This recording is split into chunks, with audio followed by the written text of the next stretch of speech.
Well, hello out there.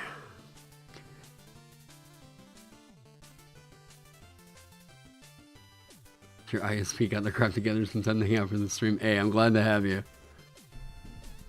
Do I do any writing or storytelling, or do I stick to game design? I do have an adventure that you can go pick up over on my website. Hold up. There we go. One of your players is really keeping an eye on this class, looking forward to seeing one after he suicides his suit game. Oh, man. Well. Oh, wait. The camera angle. Wait, what is up with this? Why is everything seems weird. Why? What? Oh, as you guys might be able to tell, or maybe not, I got the couch in today. That's super underwhelming. Hold up. There's a couch. I promise there's a couch in here now. Wait, I gotta fix the lights. Hold up.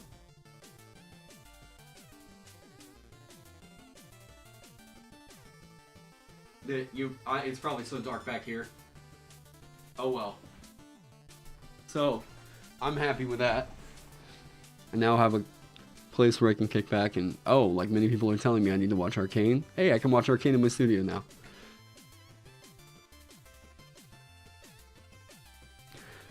Lanes of Passage transitions to the appearance of the man himself. Oh, man. So, let's do that, right? Maybe that. Sorry if you're getting motion sickness from all that. I know, there's still a few things I need to work on with the lights and stuff in here. I need to just hang one from like the ceiling. I think that'd be cool. Yeah. Alright. Anyways. So. Let's talk about some stuff that went on.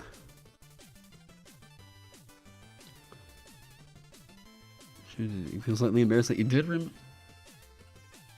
Are you talking about the song currently playing? Christmas lights. I might need to get Christmas lights in here. Didn't expect to stream today. Nice surprise. Yeah, we are. Yeah, I wound up getting a lot of the crazy stuff done. A lot sooner than I thought I would. The studio, everything like that. There's still a few other things I'd like to do to kind of get the place looking a bit more feng shui, you know. But overall, I got the couch ready for lessons and everything. I'm stoked with how everything is going right now. So, yeah, definitely a welcome surprise. Awesome. I'm glad to have you guys. Finally got one of these cursed time zones. Yeah, there's a lot of really cool people I'd love to work with more if only our time zones would ever sync up, right? Like, warm color Christmas lights are a vibe. They're not warm. Are you telling me to get Christmas lights or what? Because, I mean, Christmas lights in here? Maybe. Maybe. I just don't know where or how. I mean, I guess I know how, but... I don't know. I'll figure that out at some point. What I really need to do is, I've got so many of these Philip Hues, but they just, like... You guys can see, like, boom right here, boom right here. They're great at, like, localized light, but, like... Man, they don't really spread it around as much as I would like to. Yeah, what's up? Everyone like the bid. Yes. Yo. So, lots of crazy stuff going on. The Alchemist is... It's so close. It's so close to having the entire class loadout done. And then the hard part starts. Let me kind of go over what I'm thinking about right now. You always like the vid? Well, I am always happy to have you doing so. So, as of right now, Heavy took a look at it, and Heavy got back some critique about how this entire thing is supposed to churn. This right here is the most important block of text in the entire class. Oh no, hard stuff. Hey, we jump these hurdles. We jump these hurdles now so that we don't have to worry about it later. Now I'm gonna read this off, and I'd love to hear chat's kind of take on it. Oh, jeez. Okay, Augment and Concoct. You can use special techniques to quickly formulate or enhance an alchemical item. You start knowing two such techniques, Augment and Concoct. To use this ability, you must have your alchemist supplies in hand and the components required in your inventory. You take the use an object action to use these techniques, which allows you to immediately use the item as a part of the same action if you choose. Any component used by this feature is consumed by the process. Alchemical items that you craft as a downtime activity are crafted with patience and care in a controlled environment. However, those that you alter and create using this action are made swiftly and lack stability, quickly losing their efficacy. If you end your next turn without having used the augmented or concocted item... Oh crap, that's right. This is where the next piece of text needs to go in here.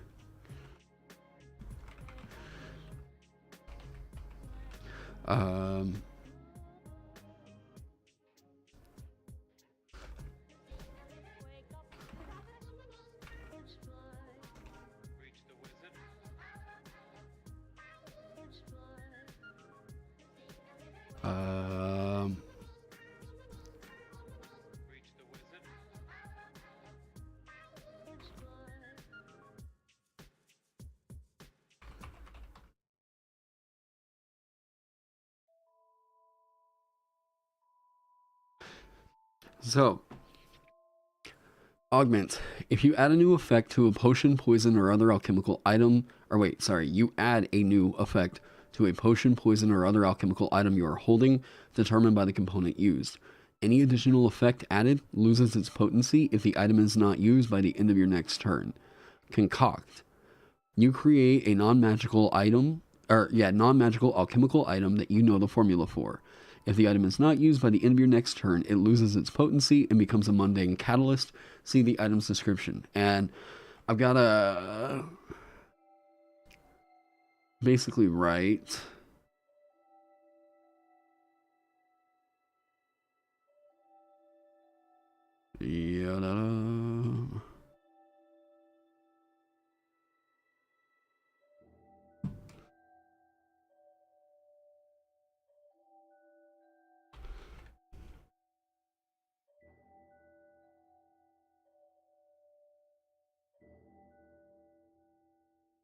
Okay.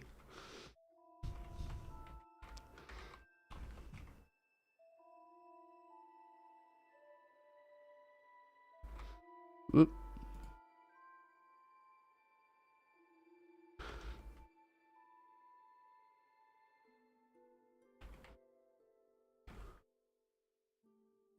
Me. Seems like it's taking a second here. The story of alchemical base.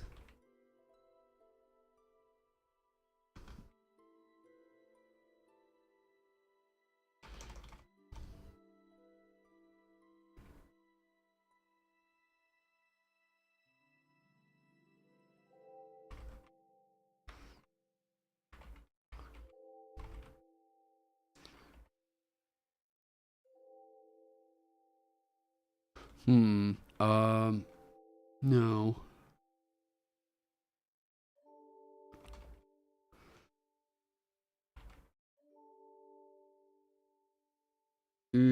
How?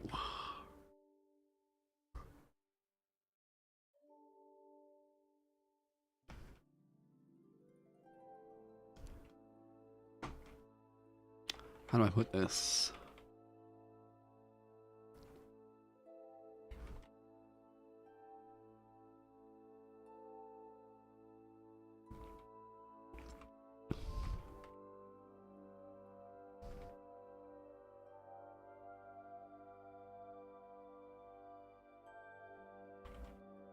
Majula, yeah. Oh man, one of my favorite hubs, if not my favorite hub track of any like FromSoft game.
We really just need something that has a little bit of mechanical weight here.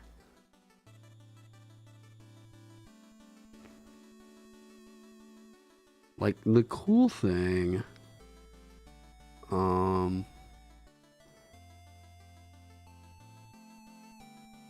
Could it have a special effect that's counting for a certain GP value for making new alchemical items?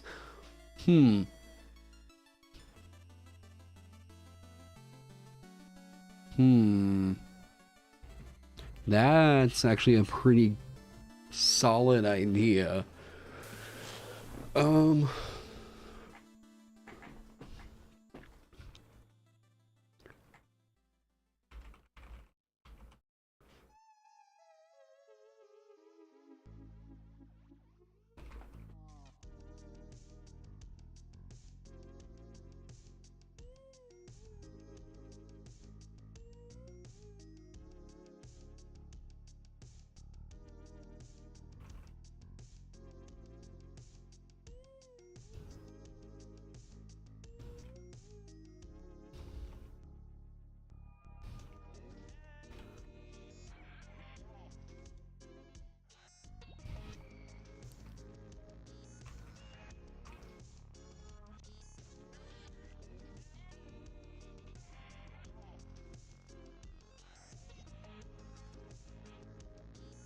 What's the wording here?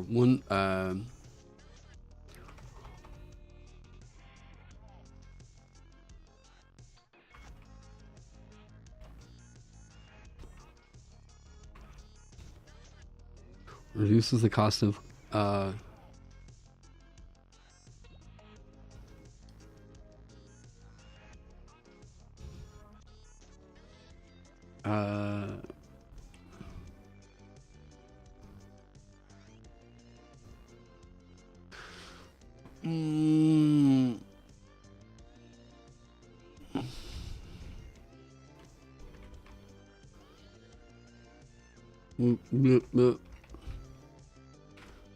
creating an alchemical item by half.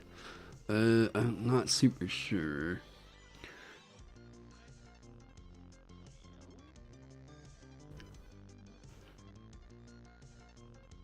What do I get if I drink raw catalyst? A very upset stomach.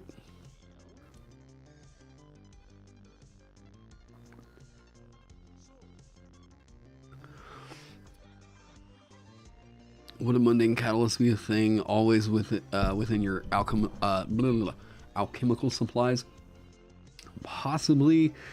I mean, okay.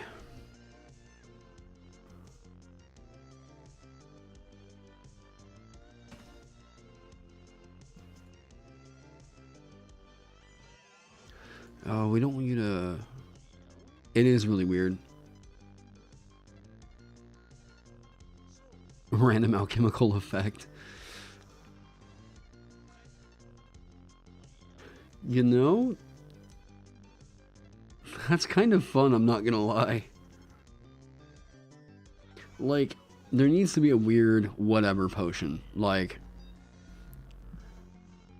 the intention is for it not to stack.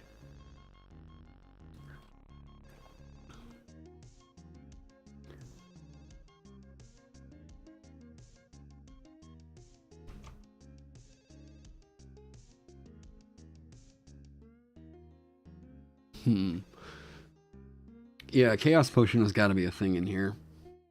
I'm wondering why InDesign is like chugging with this today. I don't really have anything else running.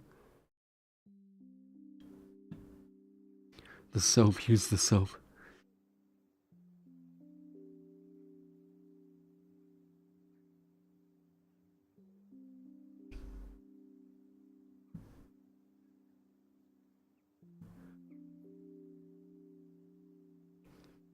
It would be better for very expensive potions, but the thing you don't want to do is... okay, I'll figure this out. Hang on.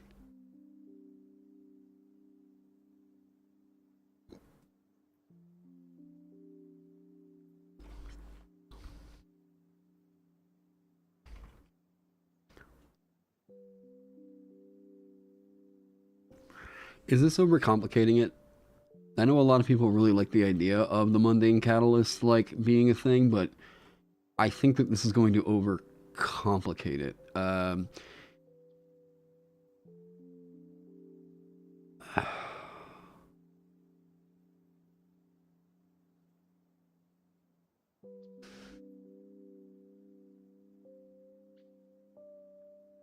Oh yeah, I need to talk about reagent properties. Hang on. Oh, you know what? Wait a minute.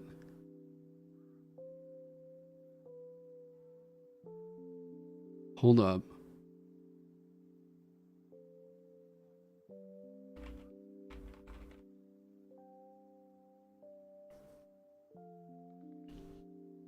Because I'll talk about the direction I'm kind of going in here.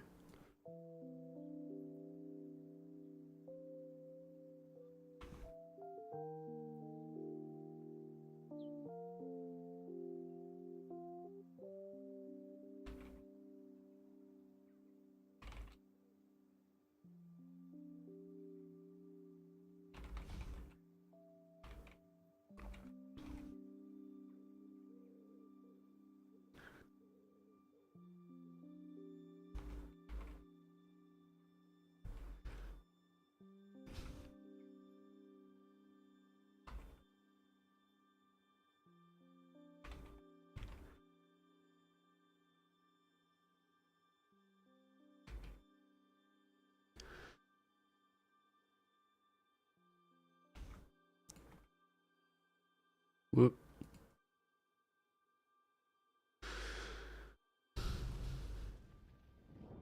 Hey, Louis. Oh, I'm sorry, I'm probably getting your name wrong. Anyways, welcome. Thank you for subscribing.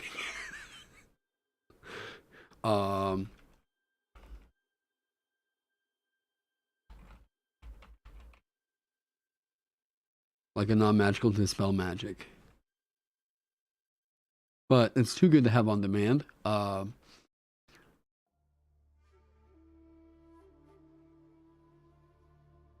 do I put this? Hmm.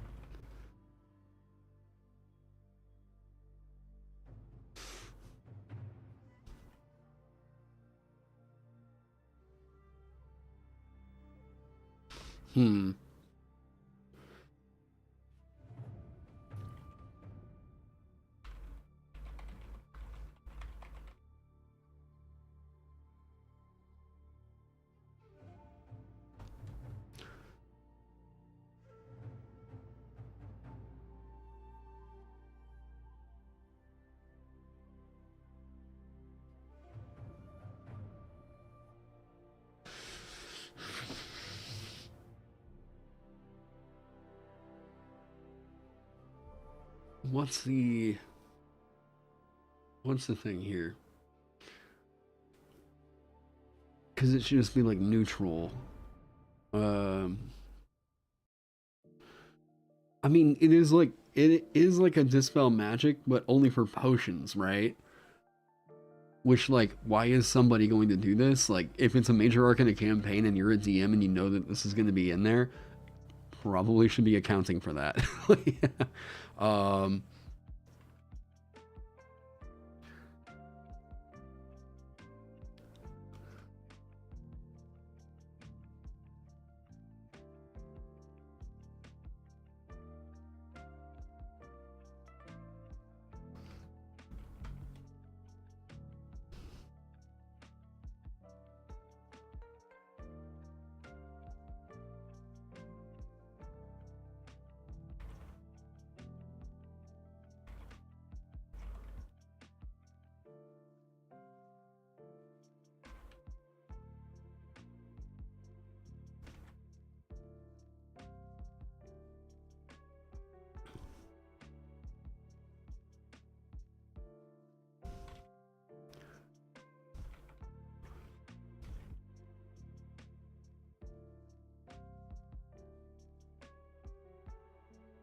Could use it as a base for a certain rarity of potion. Maybe?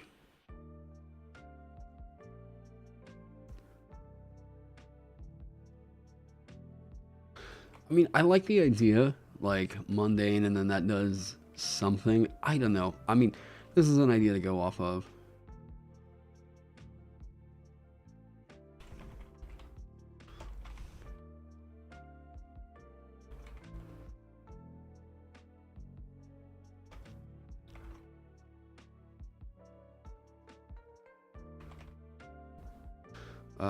Okay. So, here's what I'm kind of thinking. So what I have to consider is that there are DMs out there who, like, I mean, okay, the expectation is going to be, I want this to slot into any campaign world, right?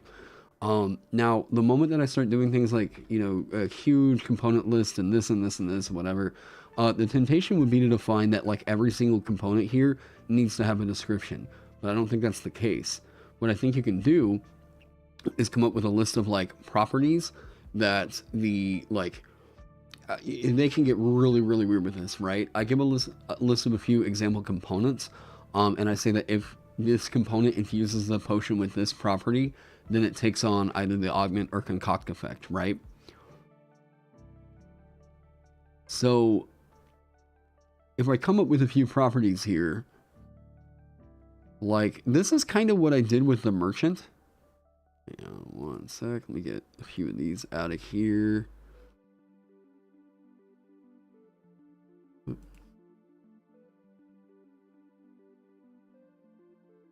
Okay. Now, that might have been part of why it was dragging so hard. Okay.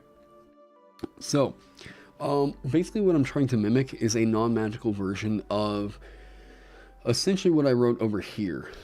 Oh god, no, not another rune list, baby. No, this is gonna be, I hope to keep the list of properties down to maybe 4 pages. Otherwise, I think, like, that gets way too in the thick of it. What if the Alchemist can learn potions found in the wild, like a spell scroll, but for potion making, it can help DMs curate the power curve. So what I can do in that, yes, like, you're right. Yeah, the idea being, I want a DM to see this class and think of, like, okay, these are the things that I can put into my world immediately that will, like, the formula stuff's already covered up in here. You can learn it whenever you're out there in the wild and all that stuff. Plot twist, the reagents will be like 20 pages. I think what you can do is, like, okay, there's a couple properties to come up with, right? Could be really fun. Now, some expectations in here, I think, are growth.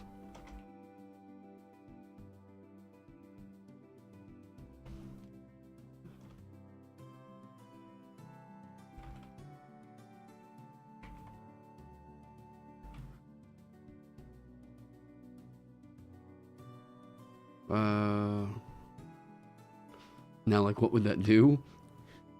You augment it and then it does something, right? Boom,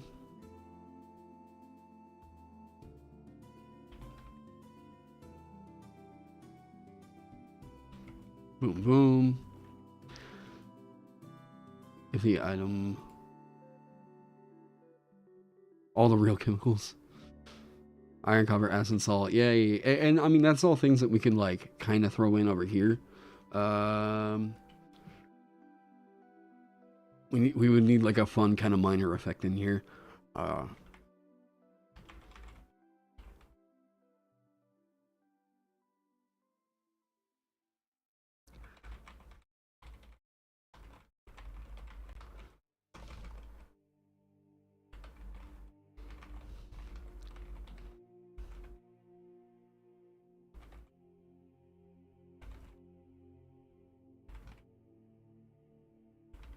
I can fix powerful build in here.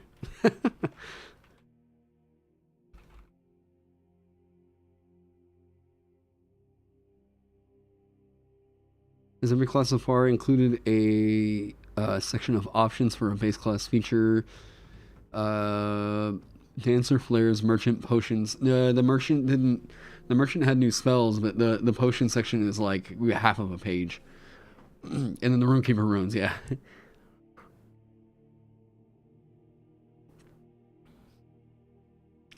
Creature types can also be generic. The essence of a giant can be used for growth. Oh god, now we have... Ugh. Grappling,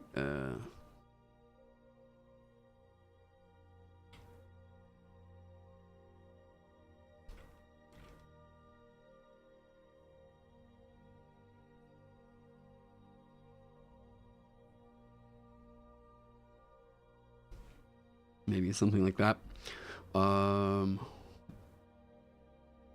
Maybe a mundane catalyst can be added to an already existing item to allow an alchemist to infuse one additional time. Oh,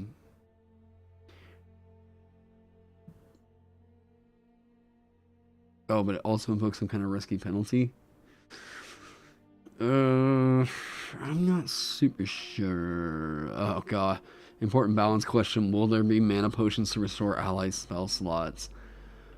Boy, if you can't make a mana potion, though, like, if you can't make a mana potion, have we really done the thing?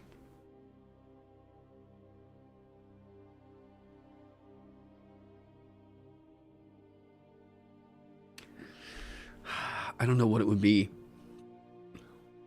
That might have to be like a rare, like, that might have to be a potion that has... Yeah, wait, you can. Yep, you 100% can. It just needs to have a rarity associated with it. But does the mana potion restore key points? Nah. What does Mountain Dew if not homebrewing mana potions? DM me right now, I see you will neither be watching nor contributing today. Good luck. Hey, thanks for popping in, Metacliff. Have fun.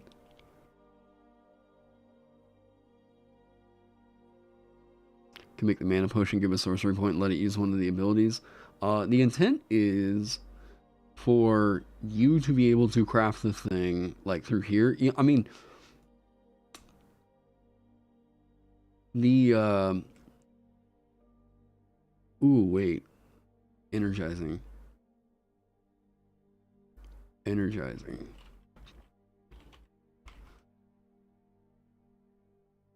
Something like that.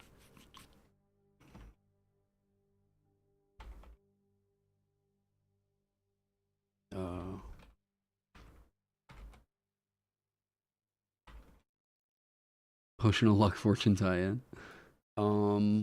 The idea I have...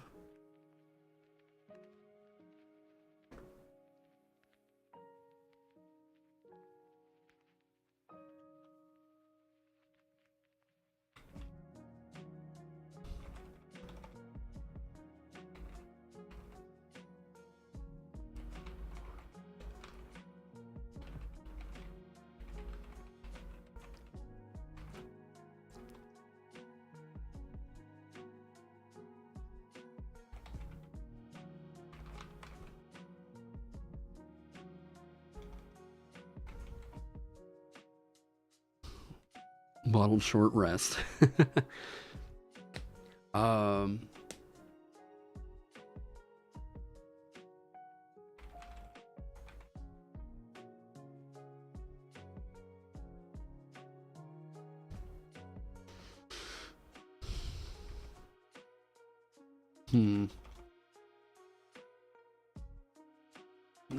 Warlock fucks with that a little bit. Well, it's not gonna regain. Although the streams run long, it's a great background ambiance and my motivation helped me work on my own project. Oh, good. I'm glad that helped. On a potion, would it be like... Well, the ideal thing for a mana potion would be that it, like... You want a way for it to restore hit points, somehow. It can't be infinite. It can't be infinite.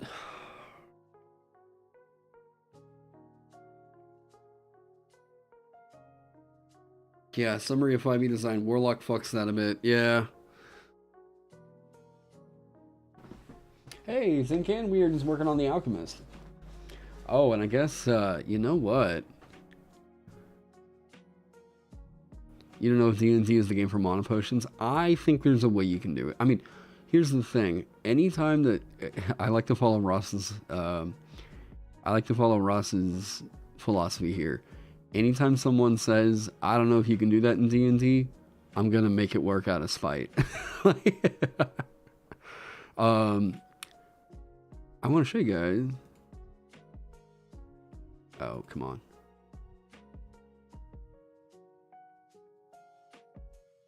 Here we go. Oh. All right. Oh, did that just mess with... Nope, we good. Okay. So, another class that I have mentioned, I am going to be doing the, classiest summer ever on. I teased this over in my Discord server, by the way. If you're not a part of my Discord server, you should go over there and hang out. It's been a lot of fun. Make it like good berries. So, this is a class that basically I am trying to make Shield the class.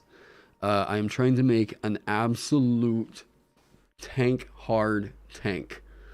I want this to be like, Barbarian is still, in my opinion, a bruiser. They're still intended to be a striker damage dealer. I want this class to be like, there are definitely certain people out there who they want Sebastian from Overwatch, more like Reinhardt from Overwatch. There are certain people that would want to make a shield build work out, where it is my job to get in there and just take damage. It is that is my whole bread and butter, right? So 5e's got a few problems with making that work out right now. Hard tanking in the sense of something that its overall intention is to deny enemy action economy and keep damage off of their buddies is pretty hard. There is probably the best means that we have of making a tank in at least the 5e's like best sense is most likely going to be Ancestral Guardian Barbarian, which to me communicates there's something here. You try making that as a fighter subclass. I think that I want this to be the, like, you know what, if all you are is like, I want to be a big motherfucker, I don't care about hitting anything, I want to carry around a goddamn shield and just be a riot police, right? The Vanguard. My entire idea, I mean, I had the idea that, like, I thought for a while I was going to call it maybe the Rook, but that didn't communicate the idea really much at all. Vanguard, I want this to be like a prestige class? Nah, I want this to be, this needs a lot of meat to it. There's a few things in this that I'm like, I mean, once you see it, maybe a little bit of sticker shock, but I'll show you guys what I'm thinking of right now, okay? Now, Vanguard. Control features? Absolutely. So, here's the challenge. It is going to be a 1d12 hit die class that is going to get heavy armor and shield proficiency. Like, whoa. That's a lot. A lot. Strength, constitution, yada, yada, yada, right? Now, reason being, fuck the hell, yes, yeah. No martial weapon proficiencies. I even think, like, weapon proficiencies, I'm like, what can I do to reduce this down to, like, I don't know. Maybe remove light armor proficiency as a flavor joke, maybe. Yeah, heat metal might be these guys' like worst enemy. I want you to be, as soon as you see the first like subclass name, you'll know exactly how this thing is supposed to play out. All right. I want you to be a big goddamn living tank. You need to be running around on the battlefield, setting up obstacles. I want this to really reward somebody whose whole shtick is, I just want to make things harder on the enemy. I don't care about dealing damage. I just want to make the battlefield terrifying. Put shields as a weapon proficiency. That's pretty goddamn funny. Wow, that is pretty goddamn funny. Our gauntlets weapons. The problem is they're not coded into D&D that way, but holy shit, that's really funny. Just like, right. Oh man. I think that would be so goddamn funny. It's been a great stream, but you have to go. We just got started. Yeah, Laura, we'll see you later on. 3 stars. Hey, thank you so much for subscribing. Is mayonnaise a weapon? If they don't get shield bashes as a class feature, what are you even doing? Oh, wait. I promise you, something cool is on the way. Okay. Now, yeah, Caravas Armor. Now, those of you that are in the Discord, again, saw this earlier. Just with what I'm writing right now in the, this is going to be, I'm doing a lot of pretty bizarre stuff this summer, but like this is the one that I feel like, boy, the more and more I've been working on it, the more I'm just like, I can hear the goddamn like metal, like the death metal chugging going on. 2 shields or a tower shield. Yeah, 2 shields. So this class is going to be one of its first big deals. Wait, the Guardian? I don't know what I'm going to call this. What? If you wield a shield in both of your hands, you can benefit from both shields at the same time. Now, this needs some other stuff in here, but this is just the kind of stuff I was writing to get this stuff like out. Oh, I need to put Doom OST on right now.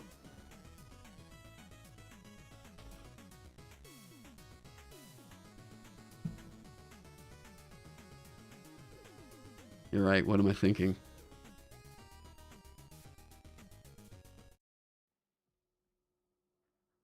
Wait a minute. Oh.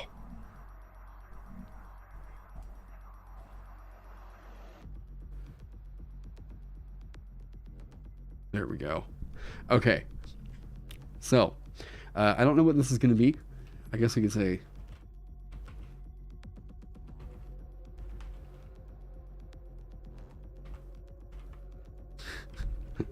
I don't know.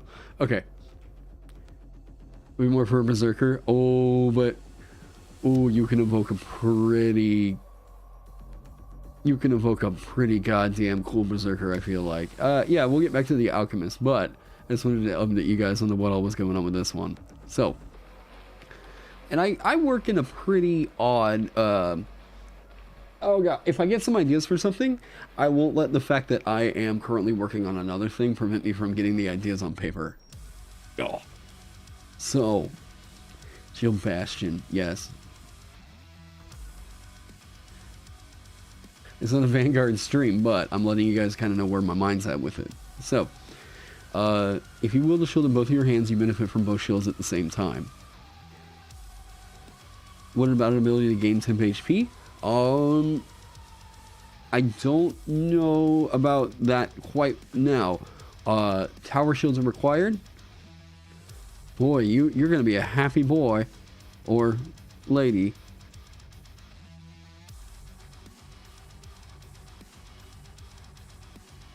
Your boy is working on it. 22 AC at level 1.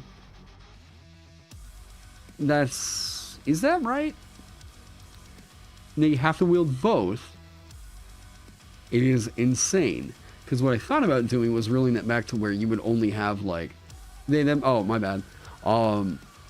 So if you wielded 2, I thought about the potential of you would only have 1, like a +1 to your armor class.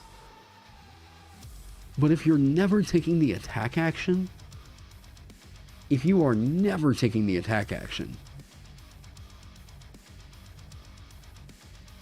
for each shield at level 5, just have one on your back. Is it only 22 at level 1 if you allow plate? Because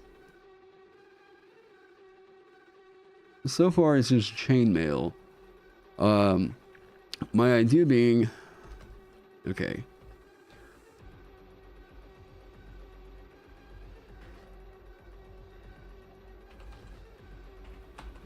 Luckily, the goal AC for this character is a 20. Now,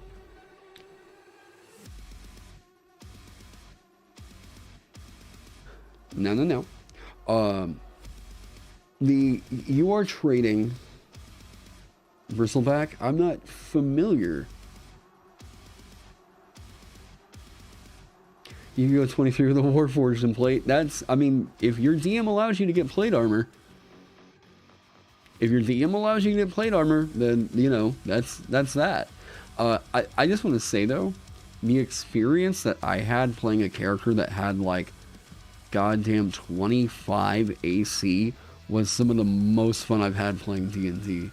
Like, just being able to run in and just be like, I don't give a fuck! Like, oh, that's what I want to evoke. I was not necessarily dishing out a lot of damage, but boy was I taking it. Like, and that was what I was intended to do, right? I wanted to get in the thick of it and just fuck shit up. Like yeah. Now, the intent here is you are either going to be interceding to, like, get in between the enemy and your buddies. Wait, level 10, you can add your proficiency modifier to your AC. So let me talk about the mechanic of Tower Shield, at least what I'm currently thinking. Tower Shield is a +2 to your armor class. You're required to have a strength of 15 to wield one. So it could be that you go, like, if you are a Vanguard and you have a 13 AC, this is why you're going to get 2 shields, right? Stealth, disadvantage, weight, 25 pounds. It's heavy, two-handed, and it has a special property. The special property is, the Tower Shield grants half cover and can be planted in the ground as an action. So while you're holding it, not only do you have the +2 to your armor class, you have a +2 to your AC and to your Dexterity saving throws as a result of having the Tower Shield from anything that is coming in front of you, right? You block the thing away with the Tower Shield.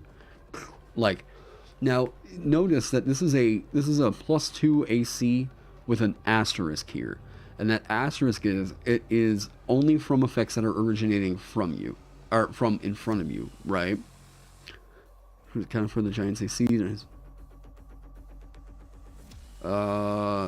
Each of which, wait, did they already did this? They already did the dual wielding shield thing in a stat block?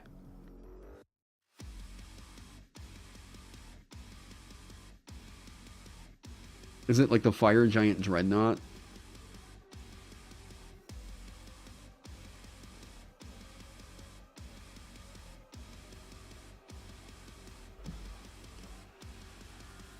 Ooh, Dreadnought.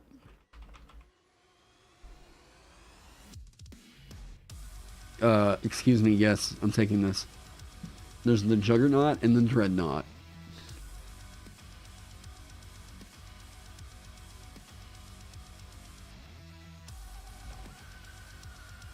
Hey, what's up, Daryl?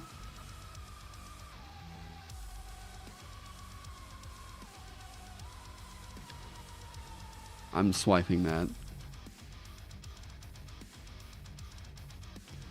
dual shields. Alright, so we're going to try and figure out which together give the giant a +3 to its AC. Okay. So, 3. Now I'm just curious. Oh, shield charge. Okay. 30 feet in a straight line, taking 8d6. It is a huge giant. Okay. Oh, congrats on Coffer, man!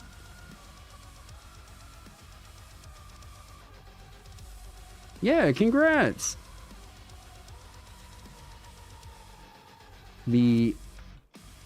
Copy paste this real quick. Alright, so we want to stay consistent.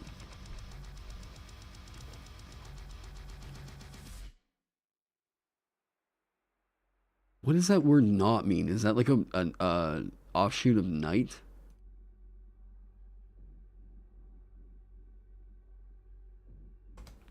The dreadnought, dread nothing. Okay. I had no idea.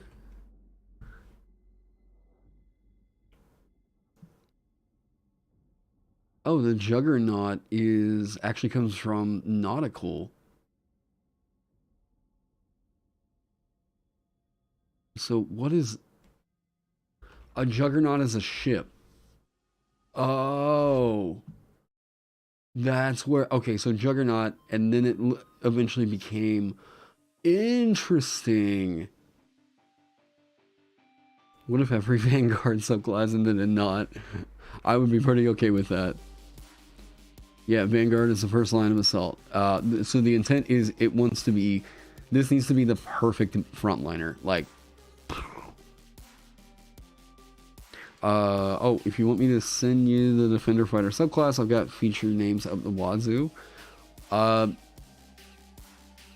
mean, if you're cool with that, I mean, I can check some stuff out.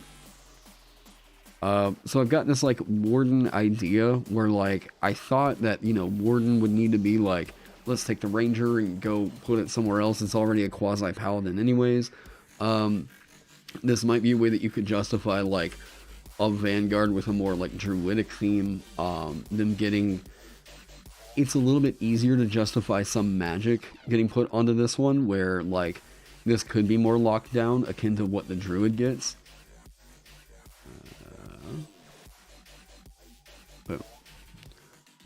You make enemies literally orbit around you, the astronaut. So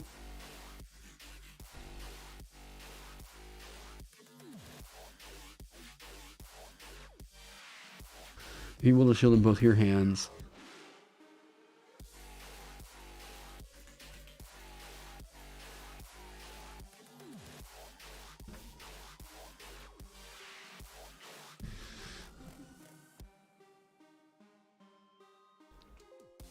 Up.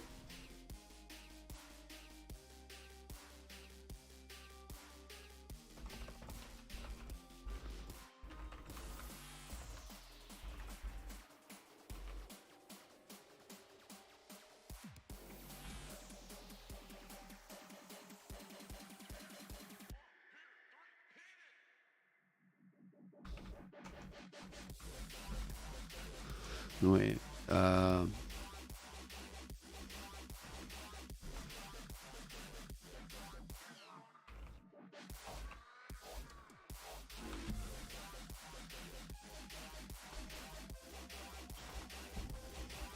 Does that make sense? You want to see a space themed Vanguard, the gravity well. So this probably needs to go.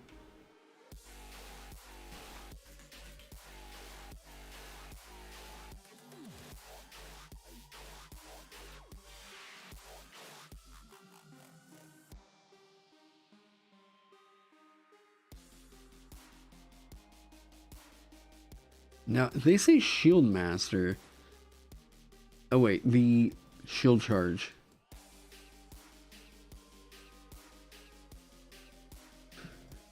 Giant moves up to 30 feet in a straight line and can move through the space of any creature smaller than huge. The first time it enters a creature's space... Okay, this needs to be a thing. You need to be able to hard control. We want this fiction happening. Some sort of chain get over here feature needs to happen. No, the idea needs to be that, like, you are trading off weapons for... Like, you're trading off damage output for way hard control. This right here is such a core thing to him. Your charge might have to get renamed. So Vanguard class assigned now, maybe. Not the entire class, no. I gotta pull this over here. What is this? Get out of here. That's a little too... Ooh. Oh wait, this... Hang on, this playlist has got some music I think might be copywritten. Man, actually...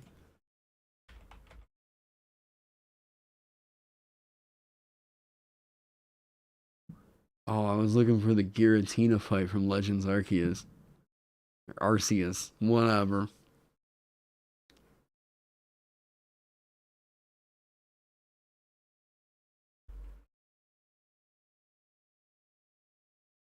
Is that it? No. Oh, no, it's a piano version. Ugh. Come on now. Covers? That song is such a bop. Alright. Heavy Gunslinger sort of feature for scaling AC when you don't attack.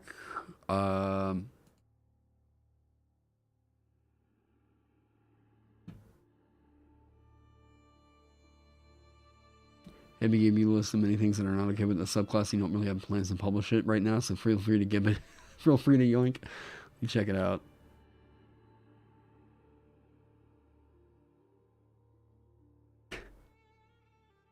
The defender. Whoop. There we go. Stalwart Bulwark. That's basically what I'm thinking. Oh yeah, Bulwark is...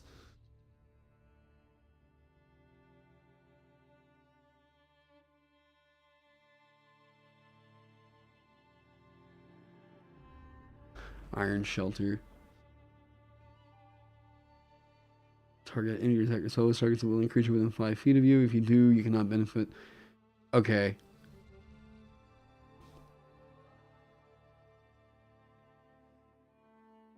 No. Yeah, I can see that. Your movement speed is reduced by 15 feet. I think, like, what would be so goddamn cool is like a... Oh, wait, you did Shield Basher?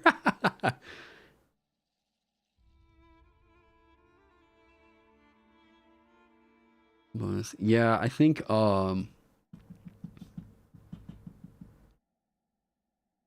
Wait, you use Shell Defense with Turtles and you have AC 27 level 1?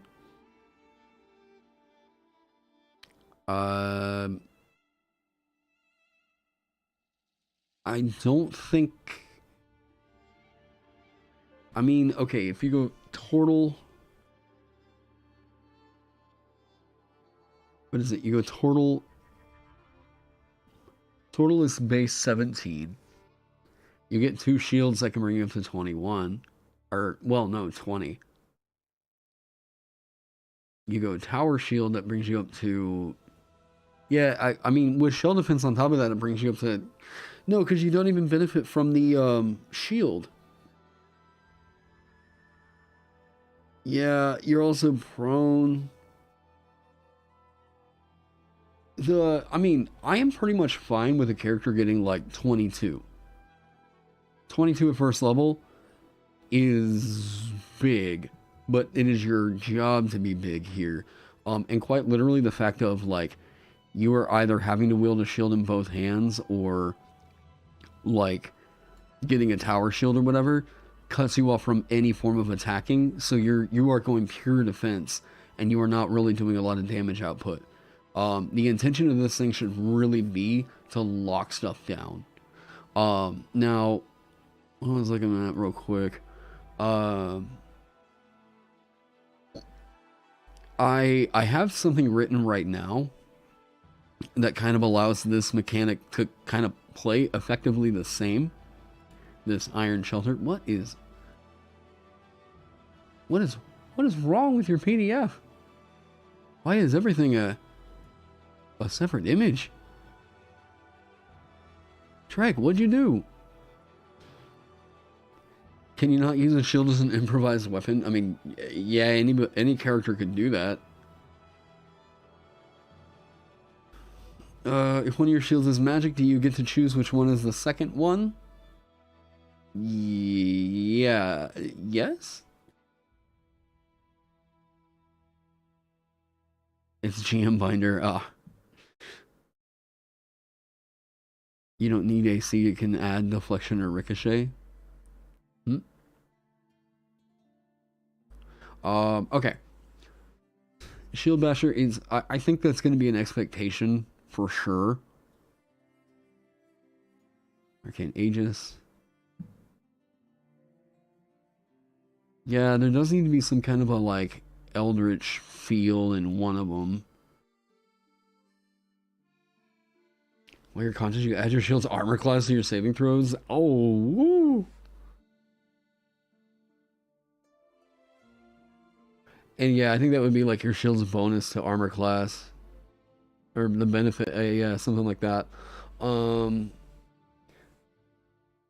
Any damage you receive is reduced by an amount equal to your shield's armor class to a minimum of 1 damage. So I guess, like...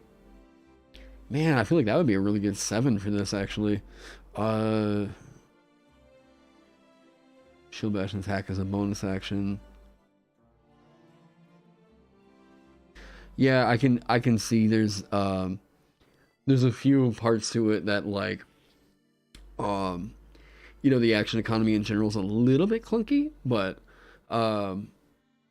this thing of either whenever you dodge, you get the benefit, or whenever you attack, you can attack with the shield.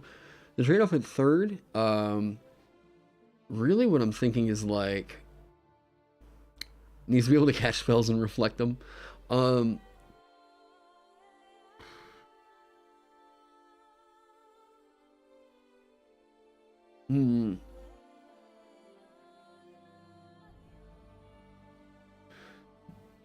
Yeah, I think, like, Bulwark makes a lot of sense as...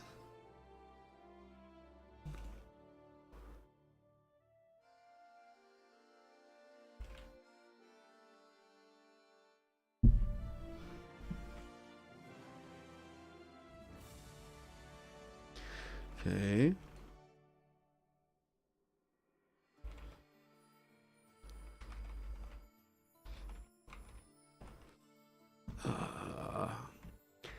Where do I put this?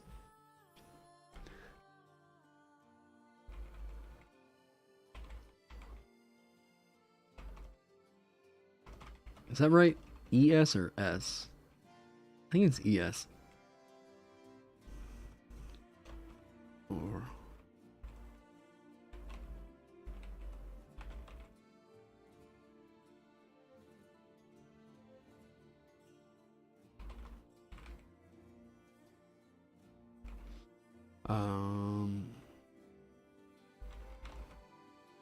Are shields considered any cover? There's an odd, like, this is going to play pretty hard into the idea that you can provide cover. And what I mean by that is, like, the Vanguard has got a few different narratives I'm trying to hit. I want it to be you are obstruction the class. And I want it to, like, you are shield obstruction. Whenever I go out there on the battlefield, I want to be able to, like, plop down a tower shield and then just, like, you know, like, there's a real fantasy to that. Possibly even charge to do some, like, control positioning kind of stuff. So I'm trying to figure out how to make all that kind of churn. I guess what you could say, hold up,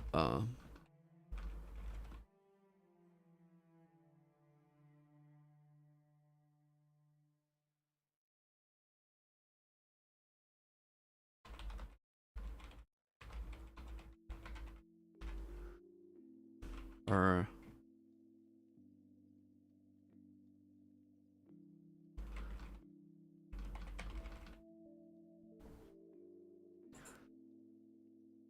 I just thought about like unique fighting styles that we get. Ooh. So like a warden, so Mage Hand Press did their warden that definitely has similar notes. Theirs seems to focus a bit more on peel, whereas like, and there's a little bit of like a magic narrative kind of buy-in with theirs. If I'm remembering it right, I could be completely wrong on that. I am trying to see what I can do to make one that is like, I've just got this image in mind of like, you are a living tower. Like you should be this just gnarly, huge, heavy armor, like completely focused more on shields rather than any form of like weaponry. Shields can be considered one size larger in obstruction. Classic heavy armor dwarf trope. I think like 1d20 hit point. Here's kind of what I'm thinking. Like, I want to make tower shields a thing. I want to make it to where if you want to do the thing where like I provide obstructions, boom, here's the deal. Like, yeah, I'm an iron wall that walks. Monsters with a siege monster trait treat you as a structure.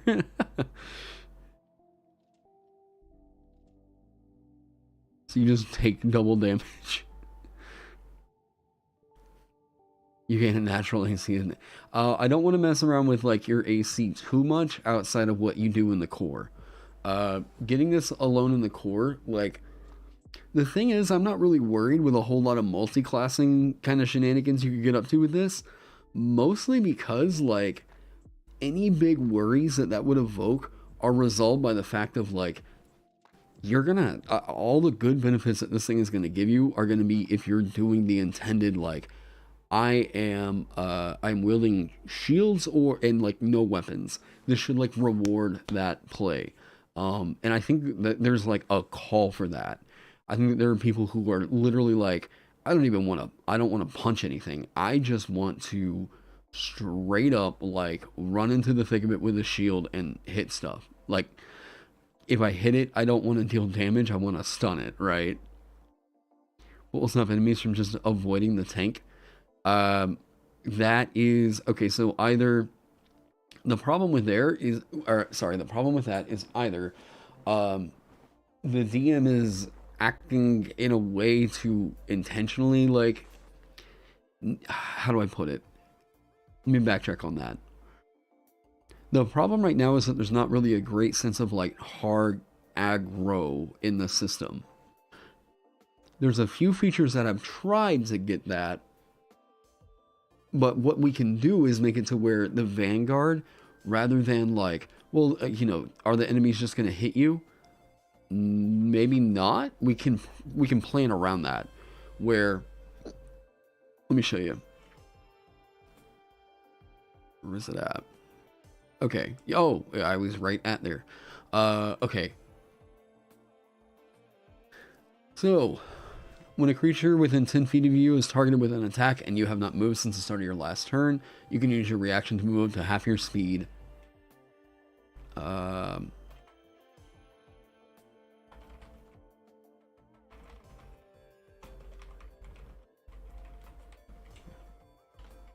Maybe like reduce the damage and you take half. I don't know. Something. But, let's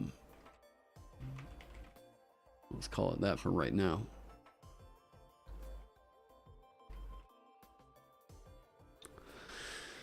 Curious how I'm going to handle the balance of AC versus bludgeoning, piercing, and slashing resistance, because at lower levels AC is king, but higher levels BPS resistance is king, since creatures have such a high chance to hit.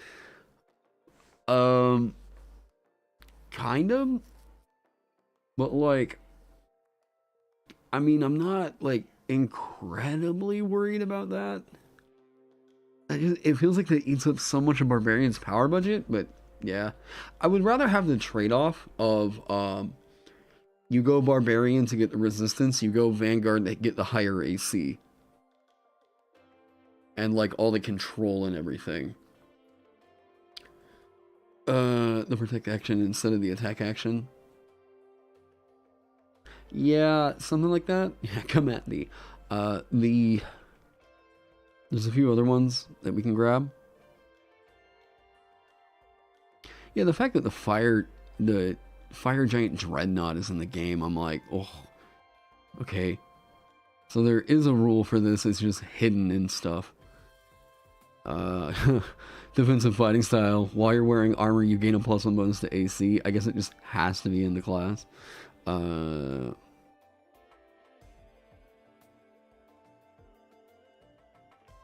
You can disadvantage on the roll.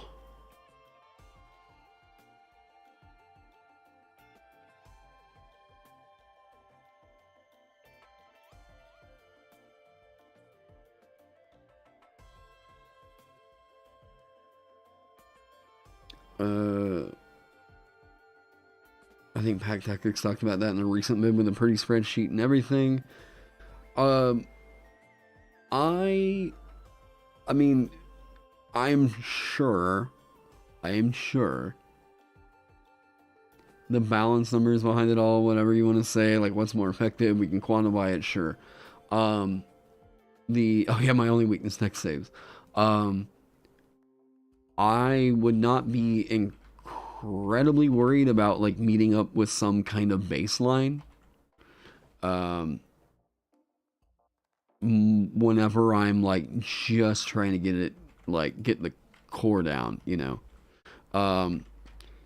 If people like, here's a tip: get the stuff on the page, and then if you need to later go through and like kind of retune, then like go from there. But like whenever you're doing initial design, it's really not worth your time. You're gonna wind up driving yourself crazy.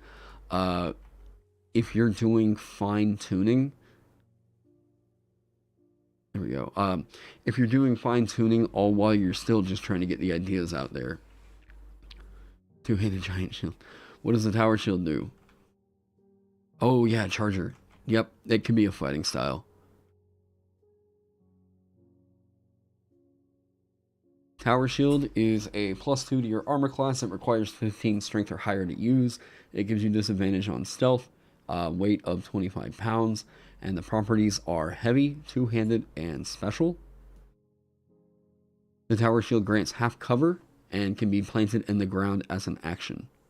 So the fact that it grants half cover to you means that your AC is actually improved by 4, and you have a +2 bonus to your dexterity saving throws. Alchemist go poof. Don't worry about it. Hey, we do other stuff. Don't get all worked up because we're talking about other stuff.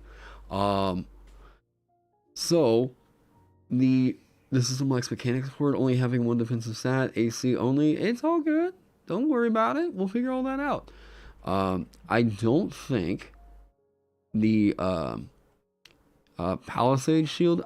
The thing is, like, I think Tower Shield gets across, like, that's just kind of a generic, like, you also have a nuke shield, kind of shield named Tower Shield. Oh yeah, and someone said I spelled Tarjay wrong. What prevents other classes from using these shields? Nothing.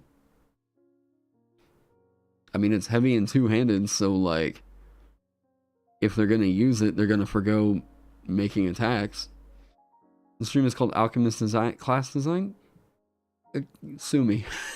Yeah, I don't know. I have fun talking about this stuff. People seem to be having fun. The 1 or 2 people that are all upset come back in like 30 minutes or something. Or, I don't know. Whatever. Don't come back.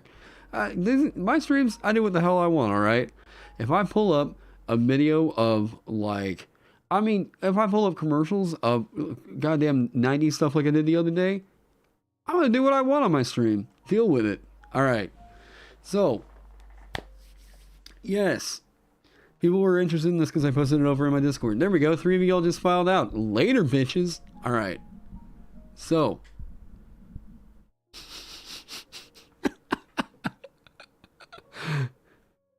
oh no, Taron becoming the new Matt Colville.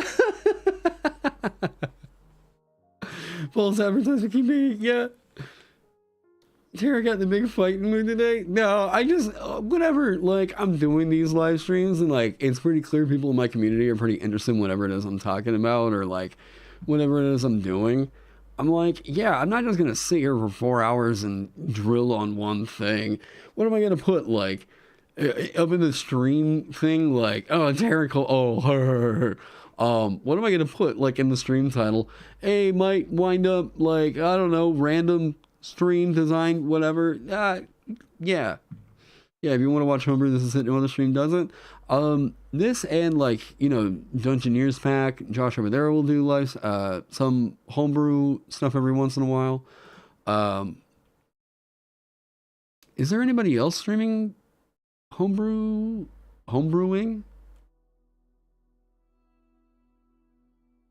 I'm trying to think. Oh, yeah. Oh my god, I just realized what? Motherfucker. Oh my god, that was too funny. Oh, that just hit. Holy shit, that's funny.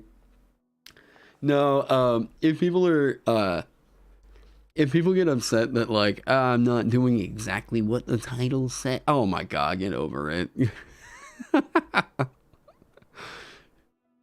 Oh, what? Oh, no, it was, oh god, I just don't want to talk about the Matt Colville crap anymore, but no, Matt Colville made a pretty goddamn dense, statement over on Twitter. He's getting quite a bit of shit for it. But yeah, it's all in the Discord if you want to go check that out. Taron stream descriptions from now on, intended stream content, and whatever else I want to talk about. Yeah, I'm just gonna put, like, I don't know, live stream today, dicks and titties. Like, I'm just...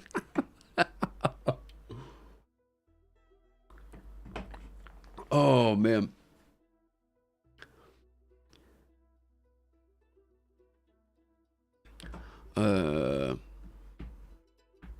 Do the not more Matt Colville PSA so I can clip it. Do I? I've said it over in the Discord, and I made the little thing, but wait, what? Hold up. That'd be really funny if he did actually reply to that. Did he reply to me? No, of course he's not. Of course he won't.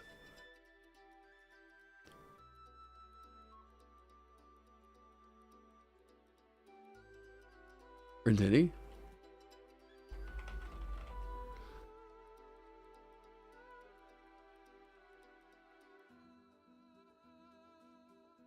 Yeah. Yeah, and, like, you know, hey, I do the homebrew stuff over here. I answer questions all the time. Trying to be educational. You know, if people wanna do whatever, it's all good. If people got a problem with the way that I run this stream, yeah, I don't know. I'm sorry about you.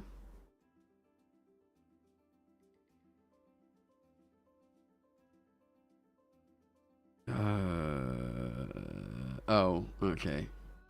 No, he's just apparently... Is he also streaming right now? No, I don't want to dedicate any more space. I don't want to dedicate... Oh, yeah, Phil Kearney does also stream a lot. Yeah, if you're interested in the homebrew, like, talking and all that stuff, especially from another pro, you should go subscribe to Phil Kearney. He's also a great mod over in the Discord and is helping me kind of keep everything sane around here.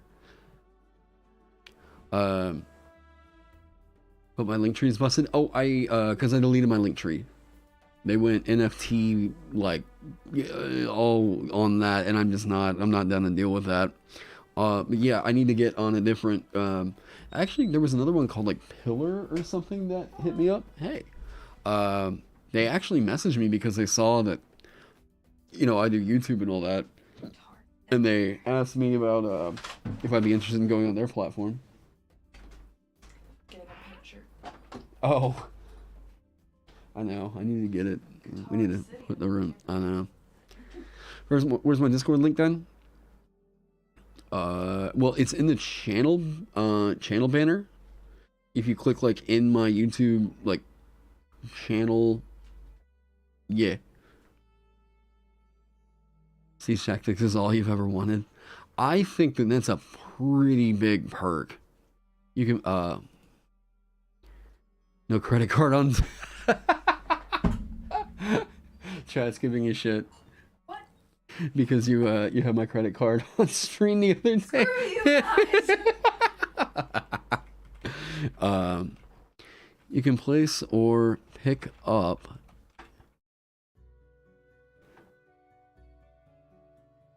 You can place or pick up a tower shield as a bonus action.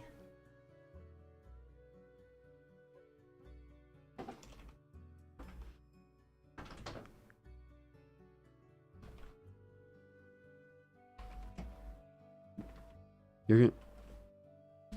I already scared 3 of them away. Now you're Oh, how'd you scare 3 of them away already? They were complaining that I was not talking about the Alchemist, and oh my god! yeah. I can't handle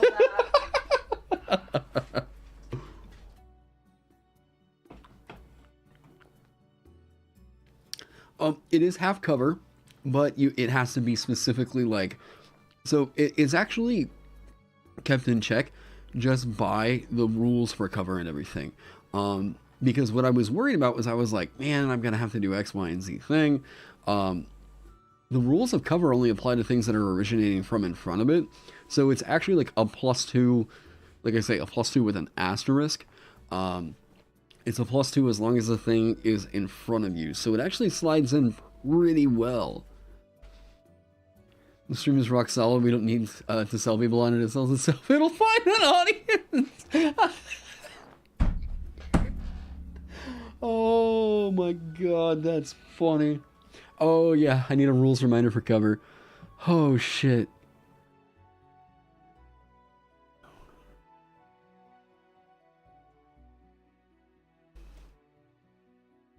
Yeah, that's too funny.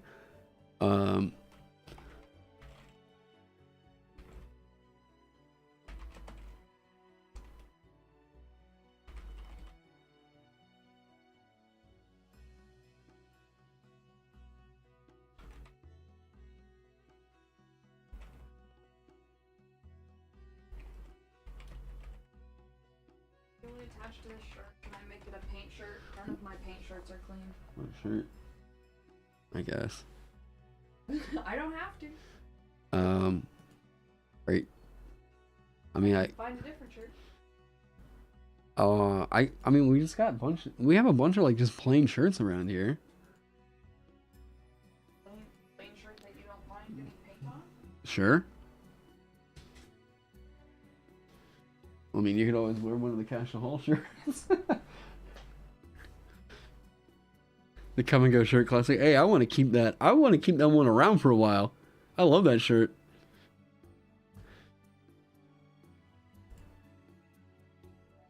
Come and Go.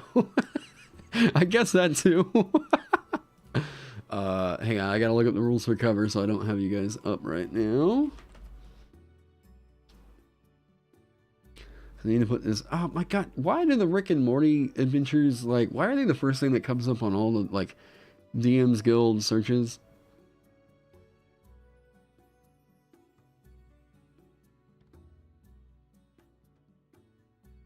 Okay, so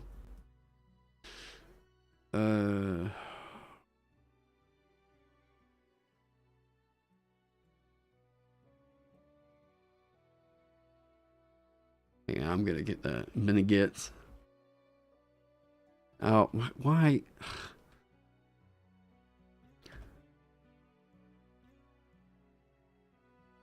From oh god, I do this stupid fancy sidebar, and InDesign just hates me for it.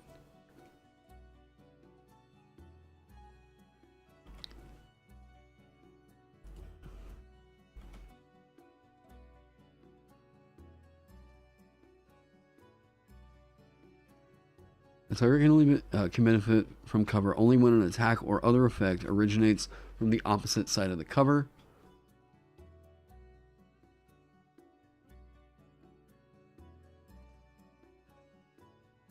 If a target is behind a creature that gives half cover in a tree trunk that gives 3/4 cover, the target has 3/4 cover. Okay. Come on.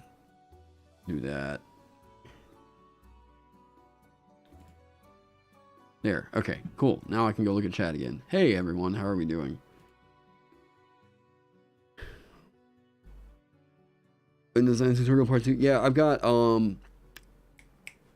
I have page numbers, all that other stuff, running headers, all the sidebar stuff planned. Yes, it is a video I am planning on making for sure.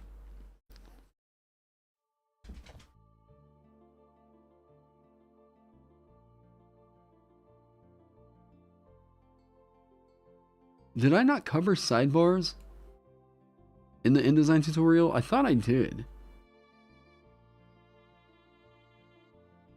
Oh, the reagents and stuff. It's a new thing I'm doing. It's not the 5e, I mean, you guys know it's not the 5e trade dress, but it is an accessibility aimed thing I'm trying to do. Video for starting a D&D channel. From my subscriber count, you think I... how to start a D&D channel. Here's my first advice. Don't. Start a gaming channel and then get over into D&D. Or no, here's the tip to starting a D&D channel. Start out with an animated avatar, alright? Because that is apparently the thing that's going to get you the clicks. Quite literally. Oh yeah, no, I'm very, very appreciative of the subs I got. So, what I would recommend, I don't know, the talking head thing, it's working for some people. The thing I've mostly seen, yeah, Catboy at his start 5 years ago. You know, that's actually also kind of true. It's kind of like this. Here's the thing. Where I'm currently at right now, I have an odd, like, I have an odd type of channel, especially for, like, I am such a niche of a niche of a niche. Like, yeah, VTuber Taron. I'm a niche of a niche of a niche. And what I mean by that is, like, D&D, as far as, like, are people really watching a lot of D&D content on YouTube? Kind of, but not as much as, like, gaming or some of the other stuff that I've been into, right? Are, like... What I can wind up doing is, like, if I can do a whole bunch of D&D videos in a month. I can do a whole bunch of D&D content, but, like, I will do, like, one video game or music related video, and suddenly it's like that's where I suddenly see, like, a huge influx of subscribers. That video just completely goes off, and yeah. Honestly, kind of like where the channel is at right now. Once you get big, you start to attract the jackasses. Hey, I already attract those jackasses around here. I try to deal with them real quick. Catboy Taron is not real. He can't hurt you. I don't know. I might look pretty cute in a French maid outfit and some cat ears, alright? You? Of course you do. Oh, man. That's why yours is the only channel I've been following really intensely. Is he, is your niece? Ah, shush. Shucks. Shush. Shush. My brain is breaking. I mean, you know, I would like to be able to pay my bills doing content creation. That'd be really cool. But, you know, it's all, yeah. I'm eating flaming hot Cheetos, alright? You guys are gonna have to deal with a crinkly bag for a second. Alright. Now, I think eventually, what? Don't go to your favorites, honestly. Aw, thank you. Oh my god. Okay. Okay. Now, that thing the other day was super weird. I don't know what that guy was thinking. Like, trying to share a Google Drive of like thousands of dollars of pirated content. I was like, I am not about, like, you try doing this on my channel. I don't know what you're trying to do if you're trying to drag me down. But like, my dude, I'm kicking this shit out right now. So there's a Dnd channel out there called Dnd Legacy that's been getting into other YouTubers like stuff and trying to promote this like Google Drive of a bunch of pirated like OSR and pirated OSR and DM's Guild and like it just PDFs of some of the older material as well as like the 5e PDFs, claiming that like he has a legal right to do it and whatever. And I didn't even tell you guys about the weirdest thing that happened today. So he was getting kind of like pushy in chat the other day because like I was going through some stuff talking about, you know, XYZ thing I was doing in a brew, and he's like, oh yeah, well they solved this back in AD&D or whatever, and I'm like, whatever. I'm like, I'm trying to keep the stream going, but this guy just keeps being incessant about like, oh yeah, well, if you only checked out my stuff, I fixed this forever ago. Yeah, you should talk about it. And I was like, dude, what the fuck is this? So, I, afterwards, I was like, what the hell was that? I clapped at him once on stream while I was talking about the talent. And then after stream, I was just like, what the fuck is this? So I went and investigated his channel, and right there in the channel description, yeah, the DM's Guild getting hacked a few days ago. I went and looked at his channel, and right, like, sure as shit, in the channel description is a Google Drive link to a whole bunch of, you know what? Hold up. Let's do this. Because I sure as shit know that this guy doesn't need to be making, it doesn't need to have this channel up anymore, alright? Like, he is pirating content from third-party creators. Yeah, you hush. You're advertising it like that. Get out of here. Alright. Yeah, I'll do a call out on this dude. Yo, D&D Legacy. This is messed up what you're doing right now. I don't care if you want to like, you want to rip off the big guy or whatever, that's fine. Like, you do, oh, bully him? Oh no, this is not bullying. This dude over here is crazy.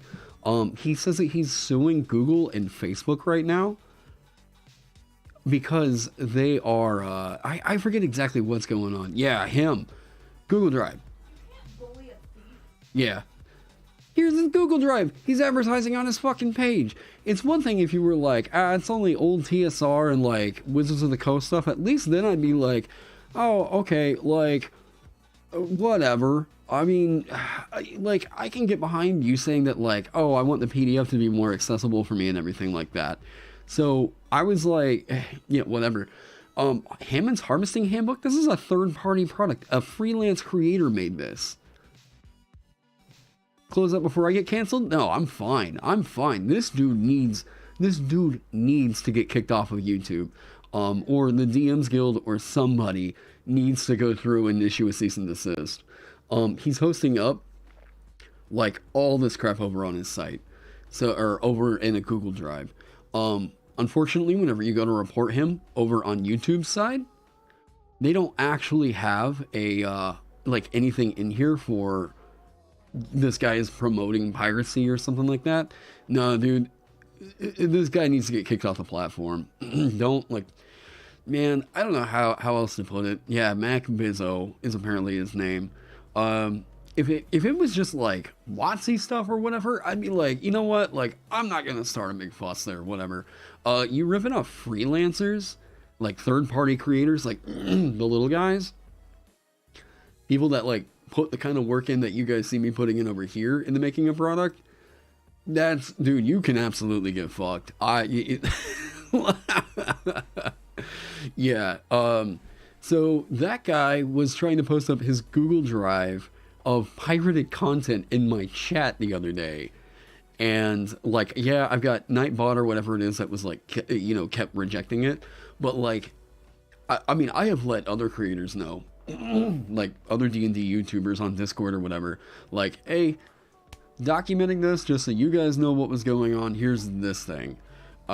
So hopefully somebody actually takes action, because like, again, if it were just like Wizards of the Coast or something like that, I'd be like, whatever. I've asked WotC, please make PDFs of your stuff. I would buy it again, just so I have the ease of reference, right? But like, this dude is going in and downloading DM's Guild stuff and then uploading it over there. So, like, the moment that you start ripping off third-party creators or like freelancers, like, we are not big corp. We are not like, boy, not all of us are able to completely make a living doing this, and it's especially demoralizing whenever like you just see, what's his in game. It's just, I think he's using starting up a Google Drive of like pirated content as a means of trying to promote his channel, or like some success in that way, right? He sent me like a Google Drive of like, he has sent me here's where it gets even weirder. I blocked the guy. I've tried reporting him in whatever avenues I kind of can, and he emails me impersonating somebody else. Emailed me earlier on. Hold up.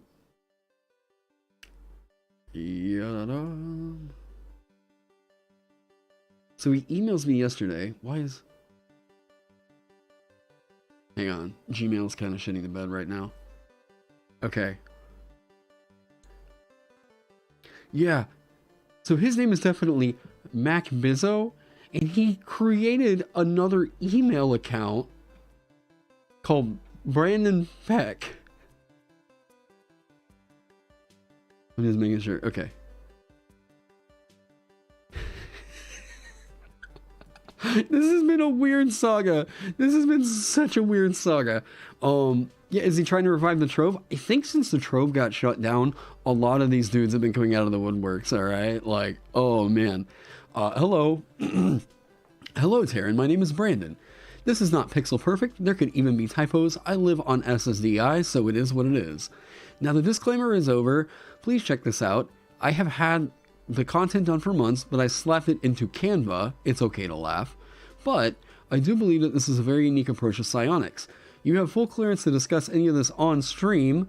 Thank you for the clearance, by the way. Yeah, we're talking about it right now. And I do not cry from criticism. It actually helps me.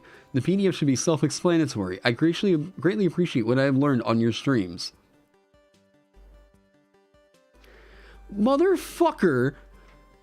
How did he not think that I would open up the PDF and immediately see goddamn D&D Legacy on the cover and know exactly who this was? He made a second email account to try and get me to, talk about this on stream? Look at this. He has it right here.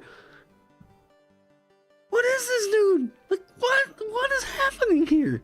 It's the weirdest fucking engagement I have ever had in this entire scene. And I have had some weird motherfuckers on my stream. So, yeah. This guy is something. No kidding. But right, anyways. I'm out of here. All right, love you. Love you. Bye, everyone. Yeah, he says his name is Brandon. What do you mean? Oh, it's very parasocial. This guy, and I'm not the only YouTuber he's done this to. Well, I don't know about this specifically, but he has done some, she's going up to paint on a mural right now she's working on up at a restaurant. So, I'm not the only guy that he's done this to. There's other YouTubers that, chat loves you. Oh, she loves y'all. Now, there are other, like, D&D YouTubers that were talking about this over in Discord, this guy's weird engagement, and, like, boy, so it's well known what this guy does, you know. I'm just the only person he seems to be creating fucking fake email accounts and alternate identities to talk to me with. Like, what the fuck? You know, I understand, like, hey, we're weird. We're all weird. That's why we're cool. We're all bizarre, whatever. If I've told you like 4 or 5 times in chat, like, hey, it's a rule over my Discord server, no piracy. If you're hosting up a Google Drive of any content that you did not create, you might as well consider that to be piracy, all right? I told this guy like 4 or 5 times while he was in my chat, do not post a Google Drive that has links to whatever. He won't stop. He's like trying to force, like, I don't know. He's trying to like force me to pirate or something, be implicit in whatever the hell he's doing. Yeah. So, yeah, it sounds like a trustworthy fellow. Yeah, you should go subscribe to his channel. Oh man. So yeah, that's that. Whew, boy, that's been a weird saga over the last week. So anyways, I don't know, YouTube or whoever DM's Guild, yo, like, we've caught people doing this in the past. Like, this is not a new thing. Yeah, he's probably like a sovereign citizen type. He thinks he's totally in the right. He said in chat that he was suing YouTube and Google. Wait, go look at his videos. Uh-oh. Uh-oh. What happened?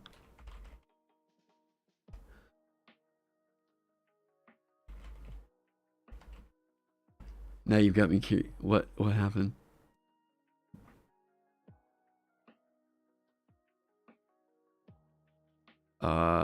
Oh, you made it sound like there was something like insane in there I needed to go see. Oh yeah, that's the other thing. He makes like, you know, you do you. Whatever it is you want to make, that's fine. But yeah, a lot of like it's an odd mix of, you know, D&D content and binaural hypnosis beats and ancient aliens stuff, and you know. Oh yeah, wait. He's got a video on binaural defense against COVID-19. The way that this guy was talking in chat, I don't want to play any of that because, like, he sounds very, very, very litigation happy. And I don't want to get tied up in all that. But, like, oh, man. Aircraft, hey, how's the stream going? Pretty fucking as per usual around here. Does he whisper fireball into my ears? Oh man. The piracy thing isn't like his main thing, it's like viral marketing or something, I guess. But like, dude, I told you, fuck off. Like, I mean, I more or less, I'm like, you can't comment on things in my channel. You can't comment in my stream. If you've come back at any point, like, oh my god, is it libel time? Yeah, he was like claiming in stream that he's like currently suing Google and Facebook. Yeah. And then he claims to be some dude, like, so he claims to be Brandon Peck, and yeah, no, the guy's clearly not clearly does not need to be engaging, not the kind of engagement I want in my community. No. But he was like really hostile on like Geek Pantheon and Jordan from Flute Sleuts' like channels, like insulting their thumbnails and stuff, saying that like they needed to man up for their fucking thumbnails, and like, oh my god, what the fuck is this, dude? Yeah. So you know what, people like that, boy. Oh, The COVID defense video was made 7 years ago, meaning he changed the title during the pandemic for views. Oh, wait, is that... Oh. Oh, no shot. Dude, you weren't kidding. You're not kidding. Oh, man. Yeah, Ancient Aliens, Binaural Giza Pyramid. Like, oh, man. Yeah, he's trying to check quite a few boxes on the oddball scammer checklist. Yeah. This guy can be a subclass idea waiting to happen. He didn't start making D&D vids until a month ago. It's so weird. And suddenly he jumps the gun all like gung-ho about apparently like have I considered the possibility that he's a real scion? No, I hadn't. But you know what? Fair. Actually, let me get your opinion on something.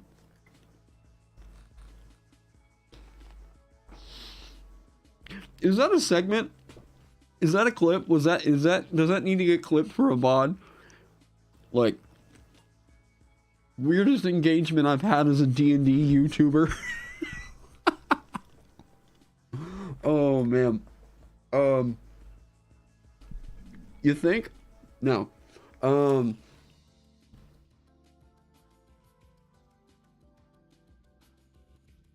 If I think I can get away with it. Yeah. He might email you about it, so be prepared. Oh, God. Clip it or no balls. Oh, man. No, I mean, that guy needs a call out. Like, that's the thing is, like I said, I mean, we did the same thing with a guy called Clockwork Dragon about like 2 or 3 years ago. That was, if I censored the channel name, I'm probably good. He was in here. He was in my channel trying to promote a Google Drive of pirated content. I'm like, nothing I've said is a lie. Like, nothing I've said sounds hyperbolic or anything like that. It's just literally what was going on. I mean, he can try to sue, I guess, but I'm like, are you, what? Might give him more traffic. Oh, man. I don't know. But yeah, so there was just that whole weirdness. But I what I meant though, or what I was, I guess, trying to turn the conversation in this direction or something. I have an idea for a thing that I don't know why, but this concept has just like absorbed me. And on top of all the classes I'm already making, I'm stuck on this. And part of the reason why, there was a guy that originally did this concept a couple years back named Kime, who is no longer making 5e content. And I have an idea, mostly because of Elden Ring. The narrative would be completely different from what he did. But I'm thinking about making a class. I had talked about doing star magic. I wanted more astrological stuff to be a thing. But I didn't really know kind of what to do, where to kind of jump off with it, right? If for nothing else other than the fucking class name alone, another straight up martial. I've got a couple martials planned. Astrologian, you know, what's cooler? What looks cooler on the box? You think astrologer or zodiac? Because they are in some ways kind of synonymous. Yeah, heavy. It's the one by Kime.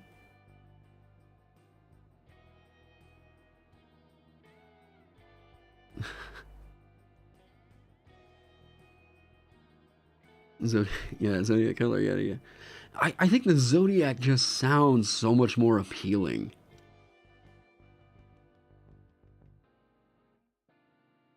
No, I've already seen it. I've already seen Kime's astrologer. I think it's pretty damn cool. But he's no longer writing for 5e, and the astrologer is, from what I could kind of see, it's about to a point where I would say that thing is likely like 95% done. But he wrote the class just kind of because from what it sounds like, he had an idea for a magic system, and he just kind of wanted to do a proof of concept. So it's not, from what I can tell, like, it didn't really get a big design polish. It was more so he has a spellcasting system he wanted to write, and so he did, and he came up with a class for it, right? I think you were expecting Stargazer or something like that. I think that Zodiac is such a cool goddamn name.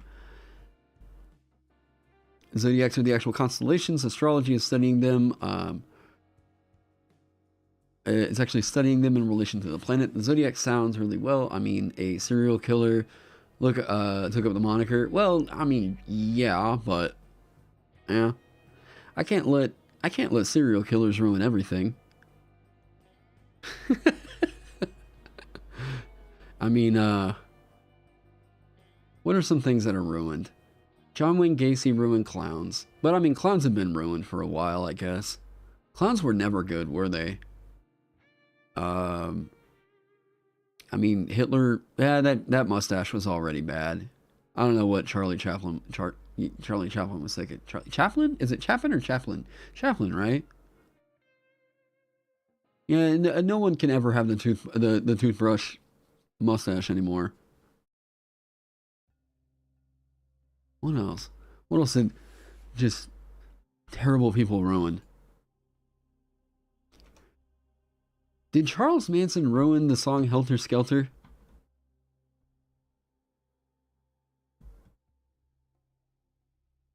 Lavender Scares with self-hating gays? What? I've never heard of that before. Calendar or calculator? I like, so the Wizards by the Cat. Jesus. Oh, that's bad. So I really like they don't call it the Zodiac, they call it the Zodiarch in Final Fantasy 12. Yeah. So the Zodiarch is a specific one. The Espers are... Okay, the Espers are your summons, and they just happen to line up with the Zodiac. Like, they're based off the Zodiac. So, like... Zodiarch is a fucking great name. I think it's so cool. I love... Okay. You all know, I really like Final Fantasy. I should absolutely love everything about 12. Everything about 12. I cannot stand the main character. Vaughn, whatever. He just... I don't get why he's even there. Like, I mean, there is a really cool political intrigue kind of thematic going on with the entire story. And, like, for some reason, you've got this goddamn 14-year-old going around with a party that, like, has nothing to contribute. Nothing. It's so weird. You don't even know why he's involved with the main traveling party. Like, I guess they were, if I remember right, at the very beginning, they were all, like, captured. And then they were just prisoners, so it was like, yeah, we're gonna hang out now. Like, what? Yeah, we're gonna go bring this little 14-year-old kid on a giant military airship to go fight literal goddamn soldiers. Like, what? I just do not understand why he's there. You don't think you've ever been able to get into Final Fantasy, so you can't relate Dragon Quest for life? If you like Dragon Quest, and I don't know if there's a Final Fantasy to really sell you if you just want the Dragon Quest style. I guess like 6 is kind of close, but like, it depends on which ones you played, really. I think 10 is probably like the best starter. Chrono Trigger is also, I mean, yeah, oh yeah, real hot take I'm throwing out there. Chrono Trigger is an amazing game. I know, first person on YouTube to ever say that, huh? Yeah, I like so much of what like Final Fantasy 12 is throwing out, but I have the hardest time connecting to like that main protagonist. What you want is a scientist class, something that's going to be sort of quantum physics manipulative kind of class. There's the Geometry Wizard by Imogen Gingell that gets kind of in on that. At least like you can flavor it that way. If you made an astrology themed summoner class, would you call it the Zodiac? How do I ban you? This would be a good time to figure that out.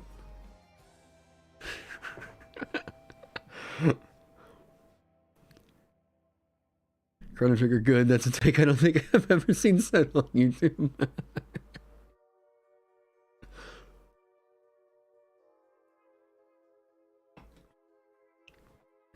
Yeah, so I had this idea to do one. I mean, I don't know what it would wind up like. I don't know where it will wind up or what it would really do, but like, man, the thematic of like your subclass being based off of a constellation, like, you know, you have your star sign or whatever, like, ooh, it sounds like there's something so cool in that. If for nothing else than the goddamn name, the Zodiac. Yes! Whatever that is. Like, yes!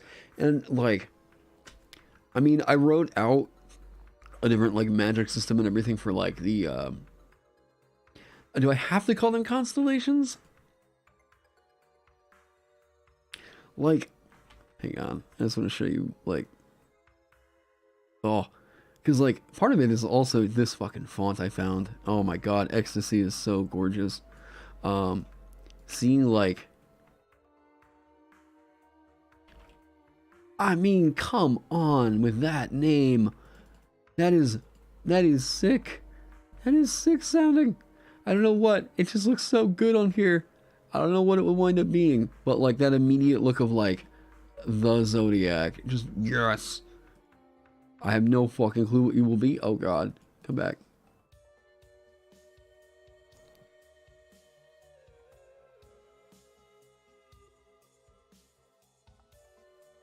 Boom.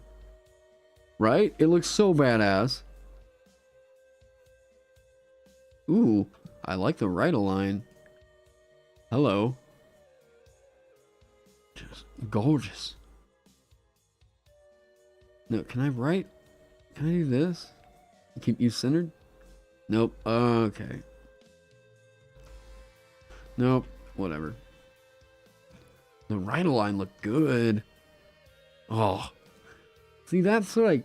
Oh, come on. Gorgeous. That... yeah, so I'm like... I don't know what it will wind up being, but that's another idea I've got later on down the pipeline. As of right now, I'm like, alright, I'm gonna make this happen. I've got a lot of other concepts. If there's one that I've kind of got on the chopping block right now, like, I have done an ass load of research on the narrative for luck. Add a couple fake. Hey, I can mess with that, but I have been really researching what is luck. Do I have the book in here? Hold up. Let me see if I can find it. Oh no, I know exactly where it is. Never mind, it's out in my car. Okay. I picked up and I have been reading Let me find the book real quick. Okay, this has been an incredibly interesting read. So,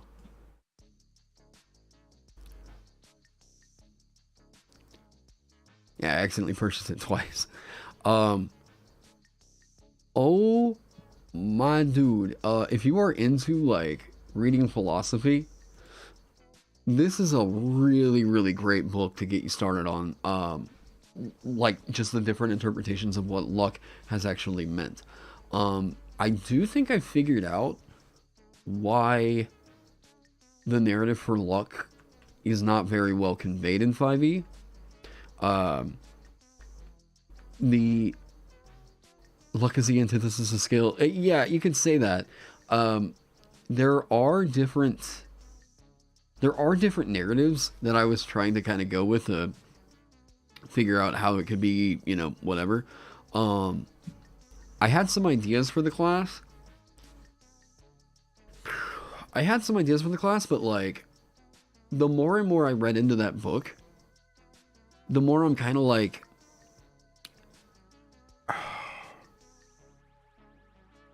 you have to, I feel like with that magic system, it's going to be incredibly hard to, okay. I think I could put my nose to the grindstone and maybe make something kind of work out. But like,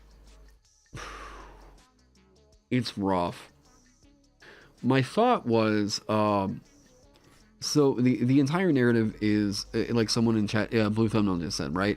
The problem with fortune is that D&D is a skill-based game, and luck is the antithesis of luck. Or, luck is the antithesis of skill. Yes. They even go so far as to, like, write an equation. I think it was, like... Yeah, well, okay, essentially, here's the formula that made me think, like, okay, how do we churn that out, right?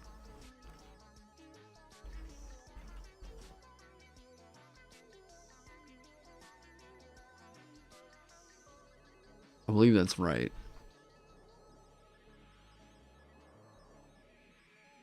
No. Yeah. Performance equals luck plus skill.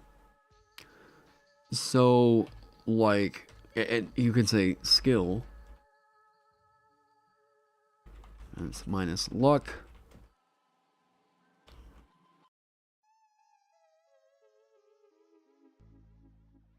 Okay, I hope that this kind of communicates why this was such a big, like, kind of aha moment. Especially, I think this last right here. Essentially what they're saying is the intended outcome, the intended result, however you perform, is something of a mix of skill and luck. So if we know that I can perform a thing very well, right? Or like, let's say this. The intended performance is for me to pick up this Mountain Dew can, put it to my mouth, and drink, right? Now, there's a few things that can happen on the way. I know that my skill is I grab the can, and I guess I have the muscle mass, whatever you can say, to pick it up. Aim it to my mouth, take a drink. Now, something bad could happen along that way, right? I don't know. I see a wasp. I'm like, ah, smack it, and then I spill Mountain Dew on myself. Or, I don't know, I go into a convulsion, whatever. Or, it's just real good luck that I pick it up. I don't know. I underestimate how much strength I need to use to pick it up, and I knock the can over. But what if while it's falling down, I snag it real quick just with my other hand? Or, like, is that even really luck? I don't think so. While it's falling down, I guess I coordinated well enough to, like, grab it, or I randomly reached out and grabbed it, right? Like, so it's kind of hard to quantify or measure luck, right? So my only thing I could really, like, think of here, right, was I was like, if you succeed in spite of anything adding to the check, I guess it's luck, right? So, like, is the idea there that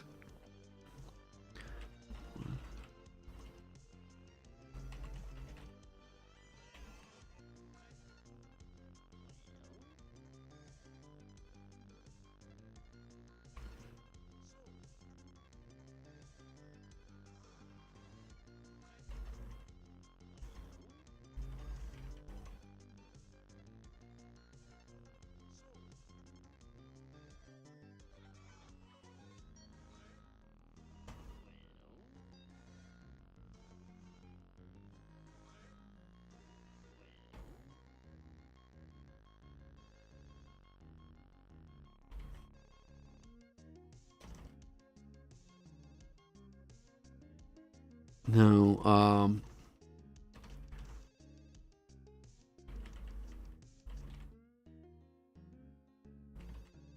so, like, the closest I could really figure out is, like, in D&D terms, what is luck? This is, like, the closest I can think of. When you succeed on an ability check, attack roll, or saving throw with a bonus of 0 or lower, that is, like, the best mechanic I could think of in terms of you get a thing back by being that lucky. You're not adding anything to the check. There is absolutely 0 skill added in there. If anything, it's fighting against you, right? Like,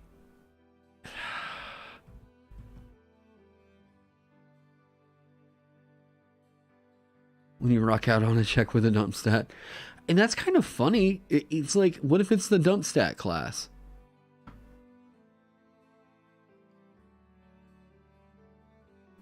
Luck should reduce the DC, not vice versa.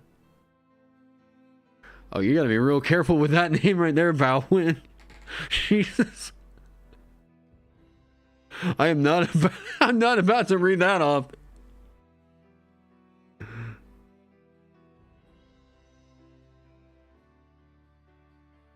Careful that your luck class doesn't end up becoming don't fail ever. I'll get Ross on that shit and it'll be solved in a day. I talked to Ross about the concept and Ross is like, I have no idea how you're gonna make that happen. Antithesis Rogue.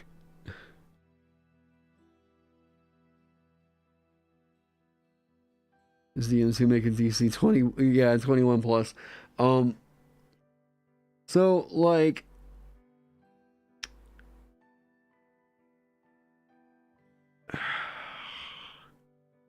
I've checked out what some other systems did, and like even Fallout did the like luck point system. I haven't really checked out Call of Cthulhu for this.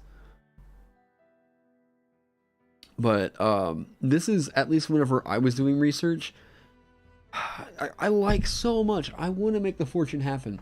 But there's also another problem of like really low, just not a lot of great, it should have no proficiencies. No saving throw proficiencies. Oh my god, that would be so fucking terrible. Oh yeah, no, I believe luck, yeah, luck, karma, like, I like the idea of honor, you know, luck, honor, karma, there could be so many other ability scores. I know it would bog down the system, but I am all here. Like, if we are going to add one ability score into the system, god damn it, I wish it would be luck. Luck has such a fucking cool fantasy tie. Like, you know, you could say honor, but like, honor is more of like reputation, you know?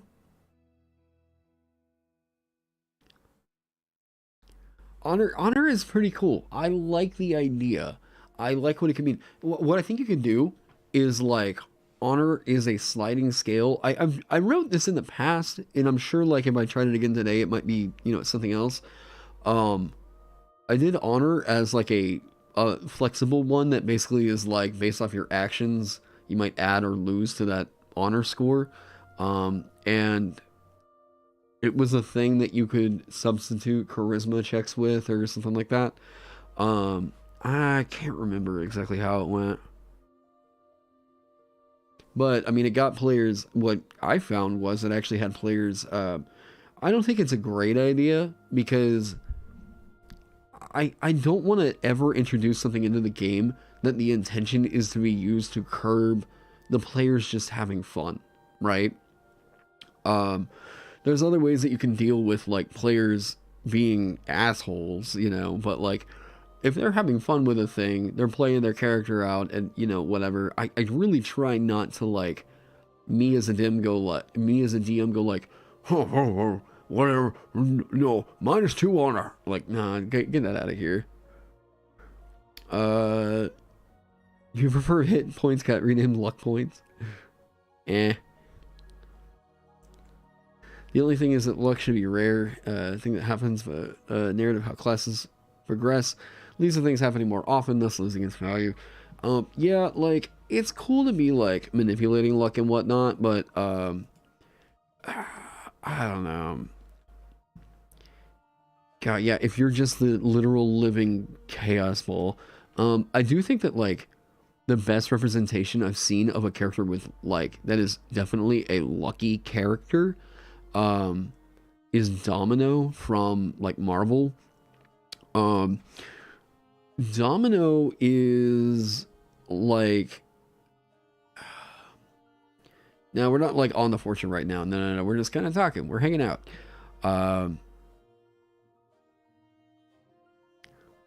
Luck points like bards have inspiration, or sorcerers have sorcery points. I don't like the idea of tying it into the lucky feat, like, at all. Yeah, the fortune can be a debuff for Schadenfreude and all that, yeah. There are definitely ways to approach it, but I'm also like, it's cool, but I have no idea how to base an entire core off of it. I think what you could do, it might be like something you could tie to a subclass / prestige class or something. But I think, like, at the moment, God, there's so many other cool concepts I want to make happen this summer. Like, I want to get the Sovereign out. I want to get the Alchemist out. The Vanguard. I think now that I've told you guys kind of what my ideas for it were, I remember seeing in the YouTube chat where people were like, what is this thing supposed to be? Just shields? And I'm like, yes, and that fucking rocks. Like, it's so cool. I love this. I love the idea of what it could be, you know. You like the challenge of just like, you have a D12 hit die and goddamn heavy armor and shields. Like, no damage output, just like, god. The Witch, I've got some very cool ideas on. I actually, I told you guys I do my research on all these classes and stuff. Oh, where'd I put that book? Where'd it go?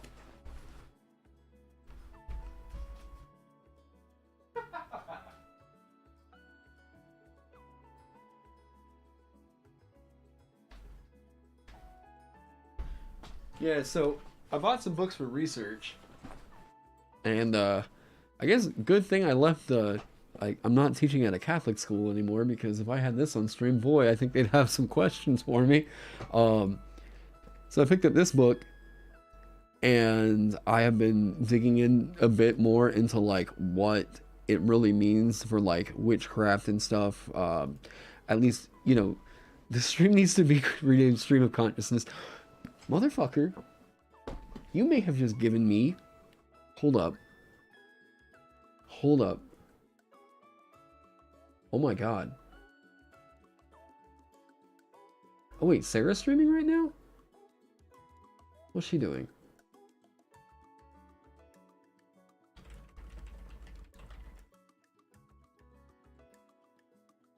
You may have just given me the name of the podcast.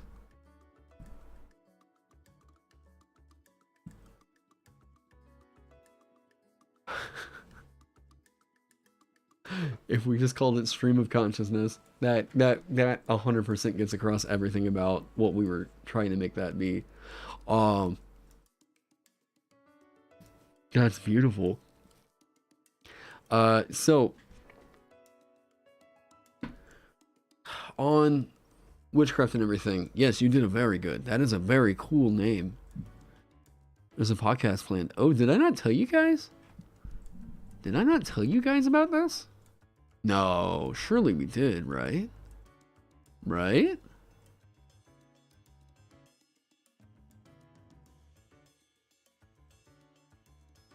No way. Have I not told you guys about this?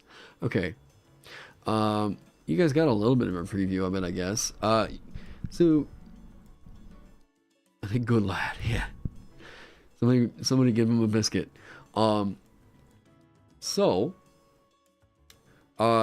right. So there's a podcast that has been in the works now for the last like 2 months. But that will be. I do like that quite a bit. It's a podcast that I am co-hosting with Josiah from Dungeon Dad and Sarah from the Hype Goblin, where it's going to be every single Friday night. It is we might talk about D&D stuff, but it is such a we hang out, drink coffee, talk about either content creation or just what the hell ever. From meeting with the two of them and just kind of hanging out, talking in Discord, we have a very, very good chemistry between the three of us, and we were just able to pop off topic after topic or whatever, and we just decided yeah, let's just stream on Friday nights, whatever we want to talk about, let's talk about it, video games, whatever. I know everyone starts off a video game podcast, but we might we used the end of the D&D Direct live stream, and we were talking about filing taxes as content creators, but I was listening back on that, and I was guys, this was actually really good. We had a really good chemistry with that. So yeah, we are planning on making it a regular thing. So that will be coming up. We have a plan to start that up I guess it's fucking June apparently. But yeah, wait, is she? What is Sarah streaming right now? I didn't know we were streaming together, streaming at the same time.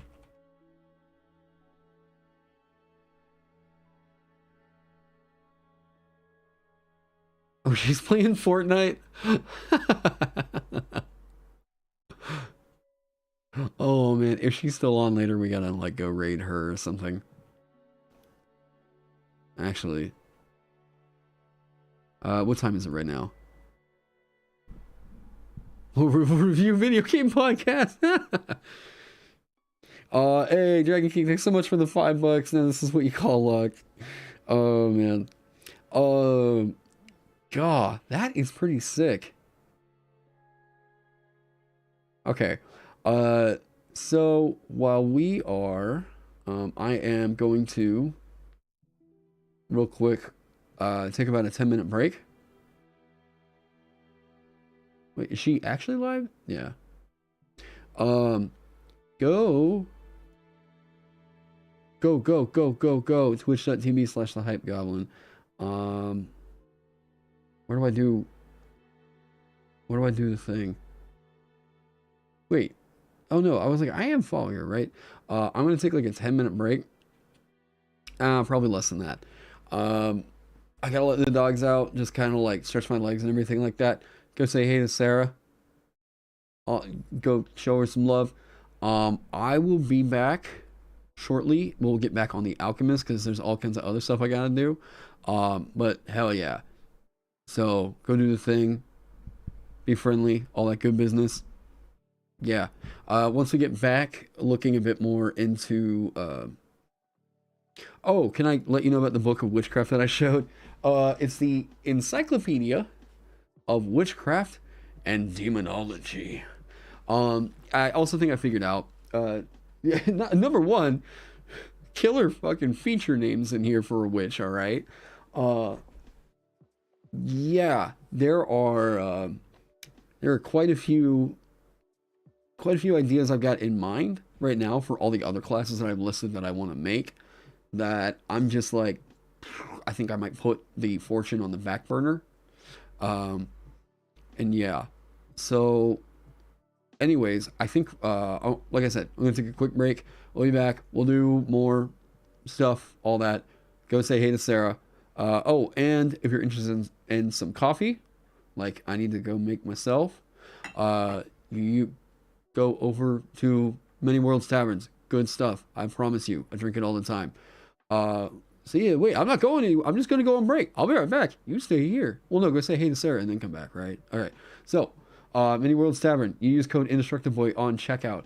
I get a little bit of a kickback over here. You know, a big thank you to Many Worlds Tavern for sponsoring the channel. Anyways, I am going to go do this. We'll be back. We'll do other stuff. Cool. Hang out.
You guys.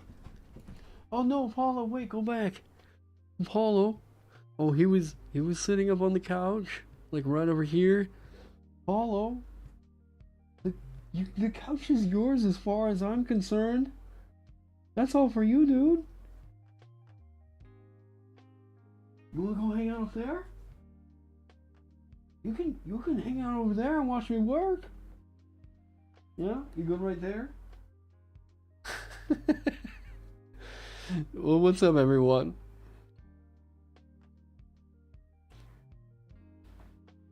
Papa wants some love on the couch. Yeah, he's like, aw. But, there you go.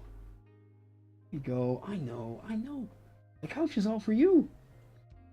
Couch is all for you. No. I'm on here now. You can't see the couch. Oh, it's... Hold up.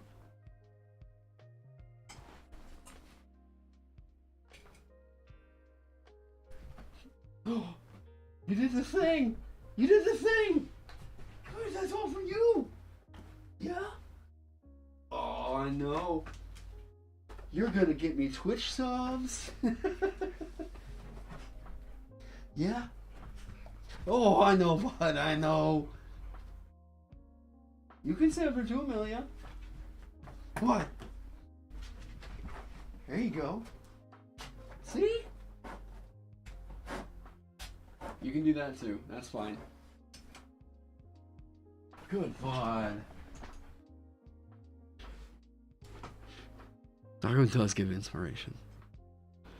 You can see that, yeah, you can see their tails flopping around back here. Yes, exactly, dog stream.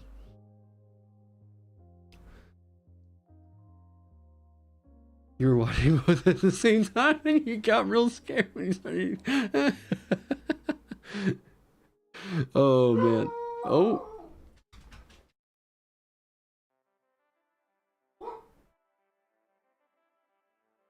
Anyways. Partner and I are planning on getting ducks, and I decided I'm going to name my channel Dungeon Ducks. Actually, Amanda had a duck whenever she was a kid. She said apparently they make kind of okay pets.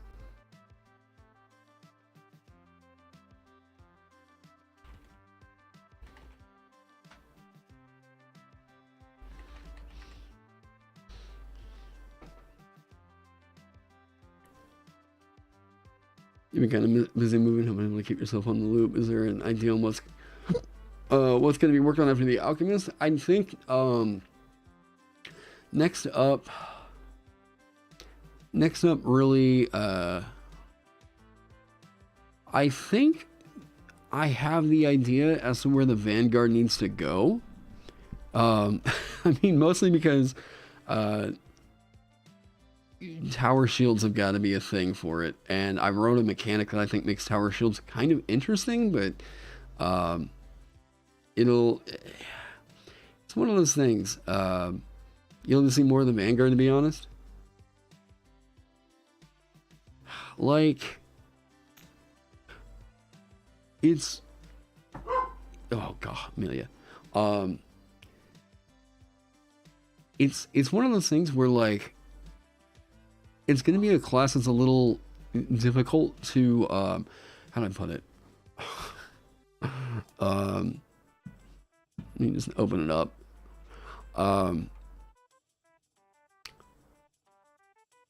Everything about this class needs to communicate defense. And I mean, for sure, I want to see this in, like, real playtest scrutiny. Like, the other ones I feel pretty confident, like the other classes I put out, I feel pretty confident that it's like there's a lot of fun to be had there, right? This is one that I'm like, I want to make sure that it's fun to be the guy that just, I am a shield. That is my thing, you know.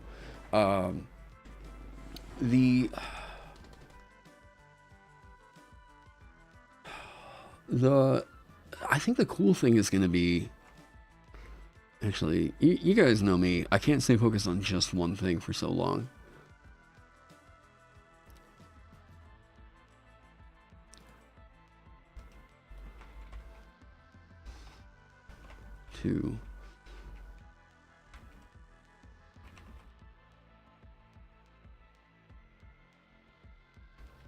Oh, wait.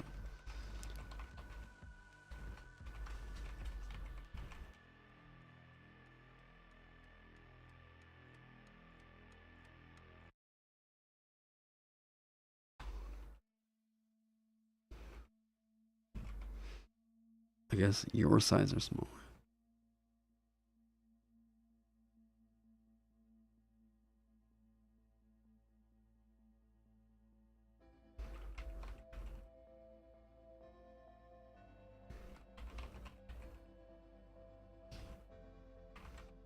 Must succeed.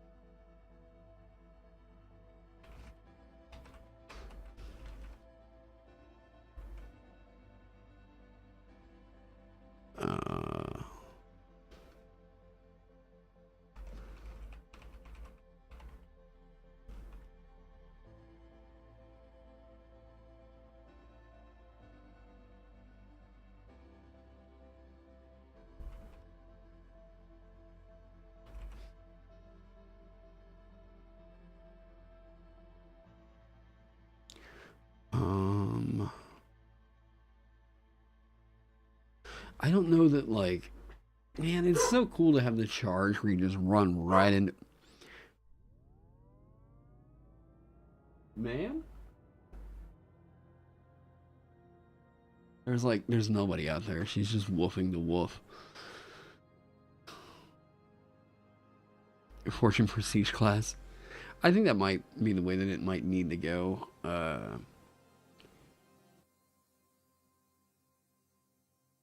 Oh, God. You got like a whole thing written out?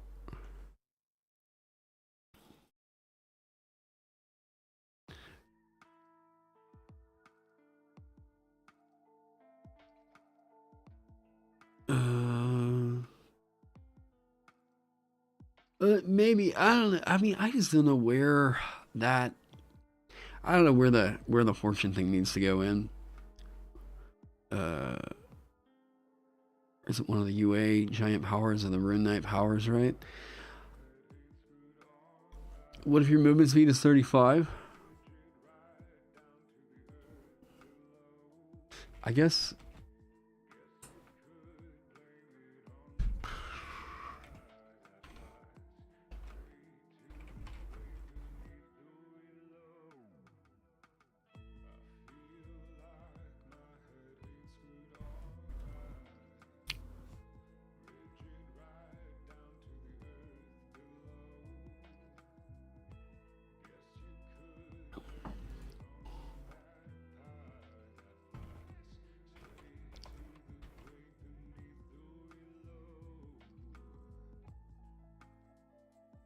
In a straight line, moving through the space of any creature your size or smaller. First time you enter a creature's space during this move, that creature must succeed on a strength saving throw, and we'll set the DC here in a minute. I guess like, or take bludgeoning damage equal to 1d6 plus your strength modifier, and be pushed.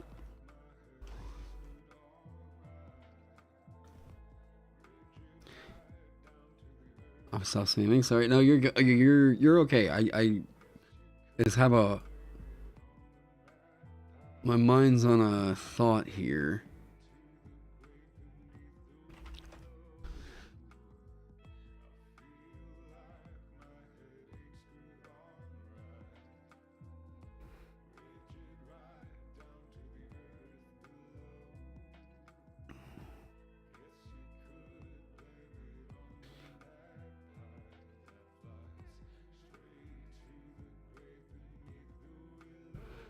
It is the Reinhardt dash. Oh, wait, you're right.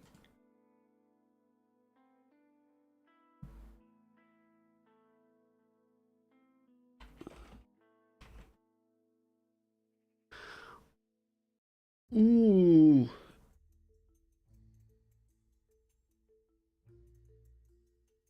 Oh no, it deals too much damage, it's broken. It's the control. Oh, that's so good. Yeah, I thought about the lucky number thing. Um, I had something typed up originally for a lucky number like feature like that. I would have loved it if it was like tied into a D100, so it could be like whatever lucky number you wanted. Someone wants to go 69, then haha, funny. And the way that I thought about that was like, if you are within, like you make this roll, whatever. If you're within your charisma score range of that number, then like maybe you get advantage or something like that, right? Or like within your fortune level from that number. But like, I don't know, it maybe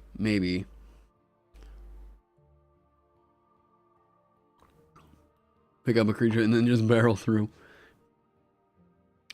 Um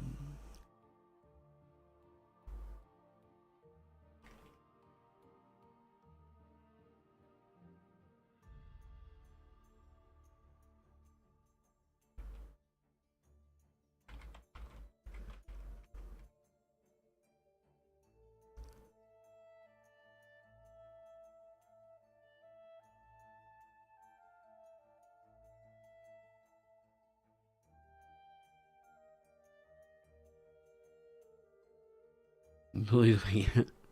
The first time you enter a creature's space during this move,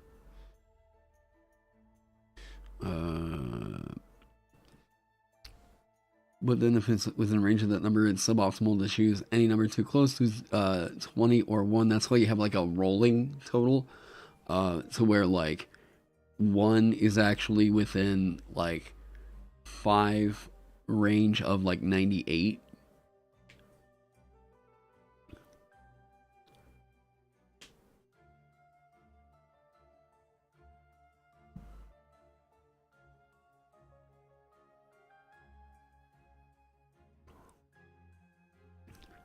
Like, oh, it might even be funny to say like this number can't be 13. Like,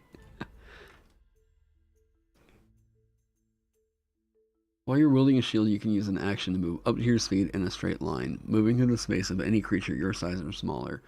The first time you enter a creature's space during this move, that creature must succeed on a strength saving throw, or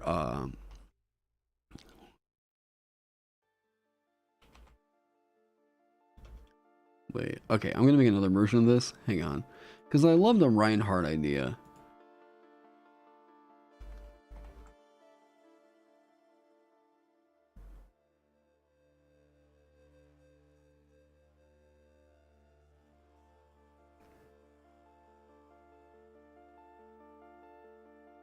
Is this for the Fortune class or the Alchemist? Vanguard.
Sound is back on now. Oh.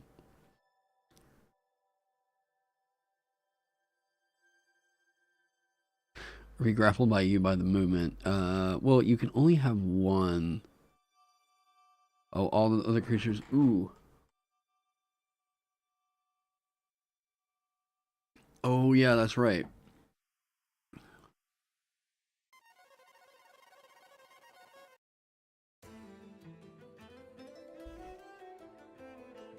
Yeah, the creature would be grappled by you, huh? What is the... I mean, you know the fun thing is gonna be, like, it stops the charge. But, like, you smash it up into a wall, like... That was what was playing, like... That was what made playing Reinhardt so fun. That is such a cool... like martial ability right there. It is so sick. But the moment you're grappling a creature, your speed is halved.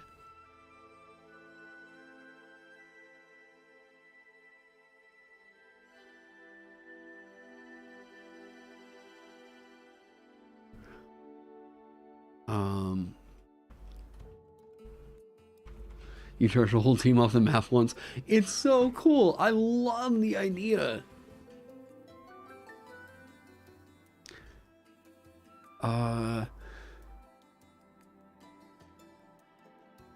Okay.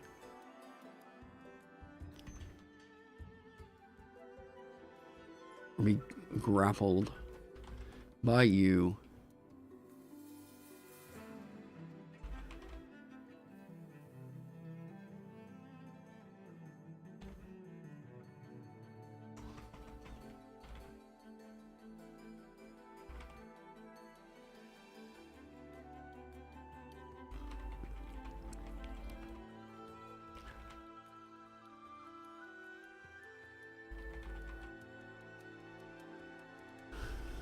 Your...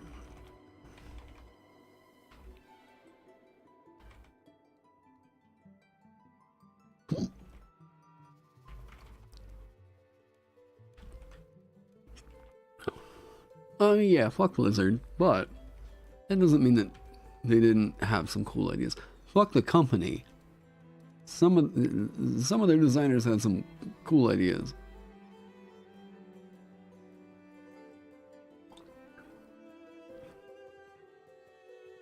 This feels like it might need to be auxiliary because it's not really like the fantasy, but like, man, this is definitely a fantasy of it. Do I even have a thumbnail for like... I don't even think I made a thumbnail yet for Vanguard. I do have other thumbnails kind of made for whenever I'm doing some other stuff though.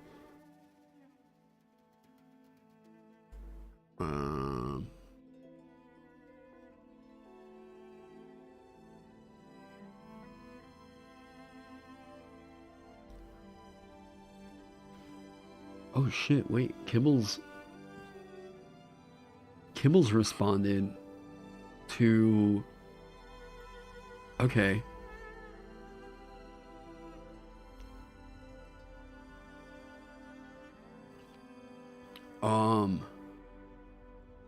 So Matt's wow, this is just kind of an interesting development on the whole Colville thing. So for those of you that don't know, Kibbles Tasty made a Scion, and I got a little snarky on Twitter and posted a picture of the first page of his Scion over on Matt's tweet about like no other class does this or whatever, or no other design does this, and along with like 3 or 4 other Scions. So Kibbles was over in my Discord and he responded to me kind of explaining some stuff that happened with the Colville situation. He said, let me see. I just don't know that I want to show everything in my Discord. Yeah, it should be fine. Okay. He said, as a bloke that makes a Scion, I mean, it's Twitter. Most of Twitter is hot takes to incite tribalism, best I can tell. He also said it was the only way in 5e to make Gandalf, but I don't remember Gandalf getting nosebleeds when he uses magic any more than I remember him having spell slots. It's silly and I'm not going to take it seriously. I only know what was said because people keep telling me about it. By rough estimation, somewhere between 0.5 and 1% of 5e players use my content. Of those, somewhere between 2 to 4% pay for it. Most of my stuff is free. The vast majority of people playing 5e don't know my stuff exists. I'm rather confident Matt Colville is one of those people, and that's fine. Third-party publisher folks are usually dismissive of homebrew, and MCDMs particularly has made it clear they don't care what WotC makes, let alone other companies, let alone homebrewers. If they grab 1% of the 5e audience, it'd be a smashing success for them and not really affect me at all. Hell, it'll probably help me in 2 ways. First of all, as I've noted before, WotC releasing their Artificer was the best day my inventor ever had. To this day, more people play it now than before they made theirs.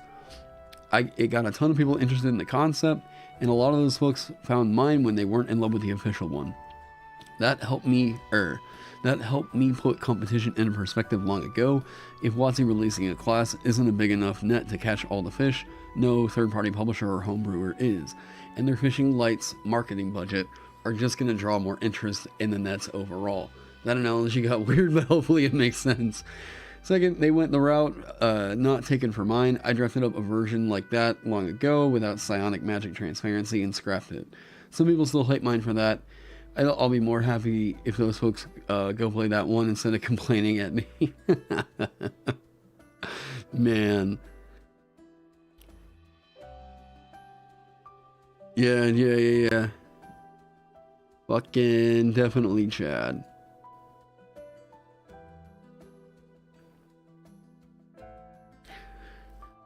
Yeah, Kibbles is definitely a creator who, I mean, we haven't had a whole lot of interactions, but definitely from seeing the way that he handles himself in this space, I've really got a lot of respect for him. You don't have the kind of success that Kibbles does without definitely knowing how to handle online fire, especially because he's like the most successful Reddit homebrewer, you know? That is, good God, I don't know that I could really grow up in that kind of a environment, you know? But yeah, that is a great perspective to have on it, especially, I mean, it's very easy for someone that put in the kind of work that he did and to making that Scion work. It would be really, really easy for him to be like a little pissy about the thing that Matt said, but like the fact that he's just being a class act about it, dude, good on you, man. Yeah, that is a total Chad move.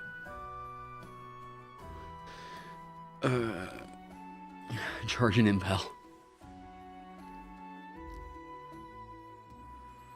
I think if you were allowed to pick up a willing creature like that, it might be a little... I mean, it's kind of funny. Kibbles handles criticism well and doesn't come across as having a big head about his work.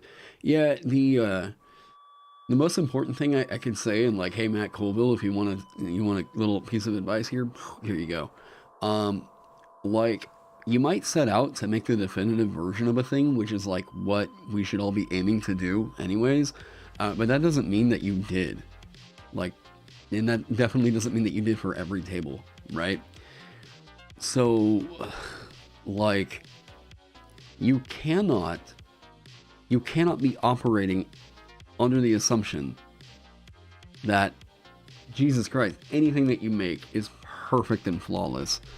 The fact that that's the mentality Matt seems to have right now, or at least what he's putting off, man, that's a no-go in this space. Like, that's a no. Yeah, I mean, I told my Discord server, but like, I actually emailed James and Picasso and told them, like, don't worry about sending me review copies. I'm not going to cover MCDM stuff anymore. I'm like, I don't think Matt's good for the environment.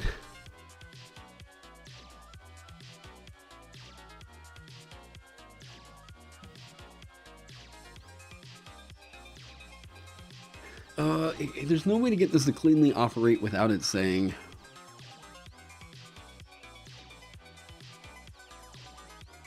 I mean, you are moving through their space.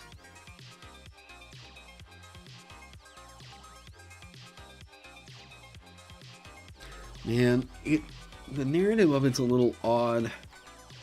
I guess it's like this, okay? This is as dangerous for your buddies as you... okay. This is as dangerous for your buddies as if you had a sword. Because you can attack an ally. So, like, you could pick them up with this, but, like, I guess that would be forced movement.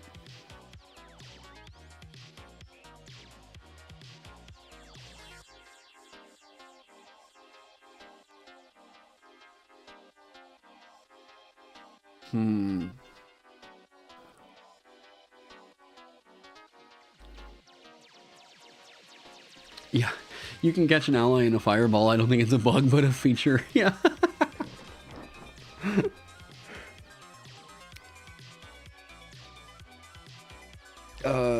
Vanguard can block cone and line effects from hitting his allies behind him. So, the idea being...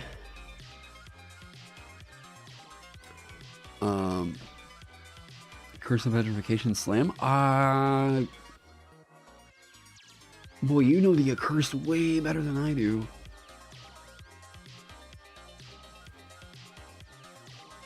Perplexing Pantheon. Taron made a good, I thought you were telling me in, like, Perplexing Pantheon's Discord. I was like, oh, what? Yeah, I tried to cover the whole thing.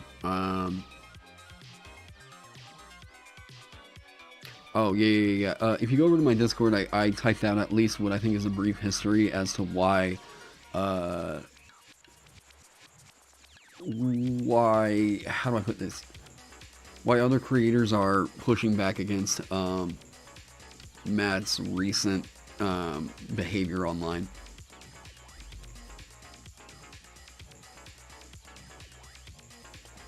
You know what? You're right. You should not be getting in front of the Vanguard. You know he's supposed to be there. Like, the Vanguard is supposed to be in the front line.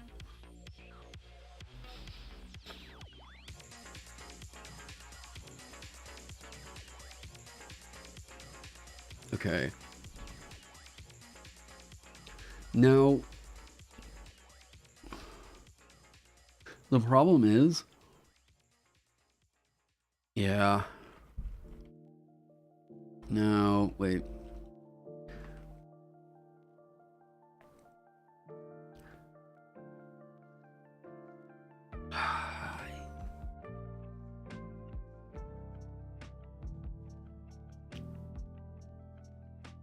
Hold up. Hold up.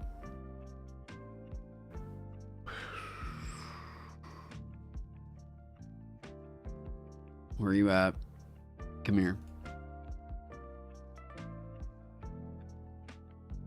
No, wait, what am I thinking of?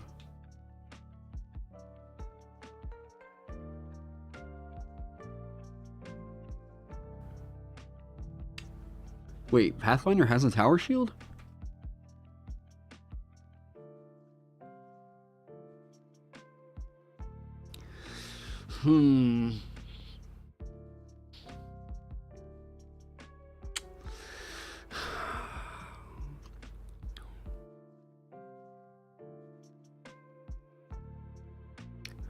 The alchemical items you craft using Concoct are 12 seconds.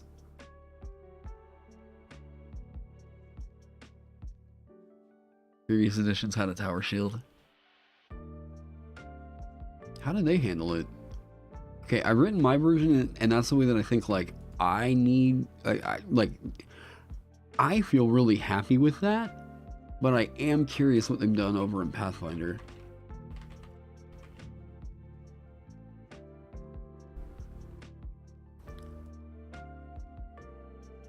Oh, God, okay. It's a series of feats?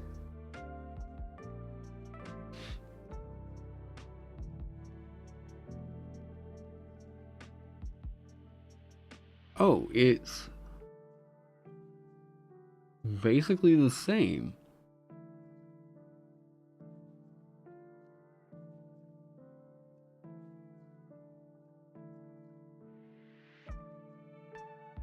Yeah, the benefits are like basically the same.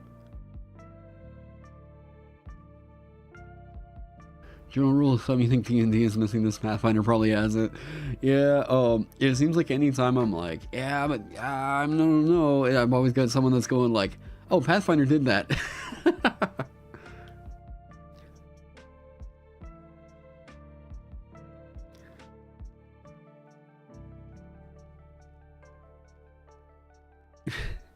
Imagine having to roll up a new adventure because you ended your turn in front of Crank the Tank. My worry right now is bonus action dash.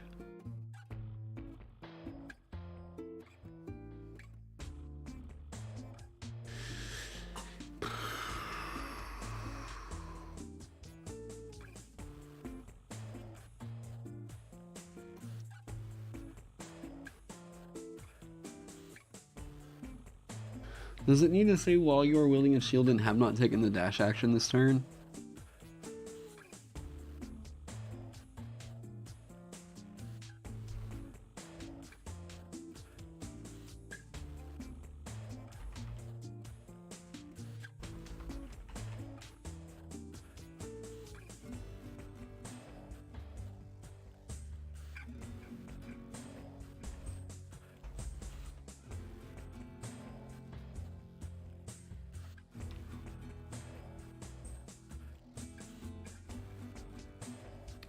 How can the Vanguard get in there and protect when he is behind the party? Oh. Message me on Discord. Would you message me on Discord? What up?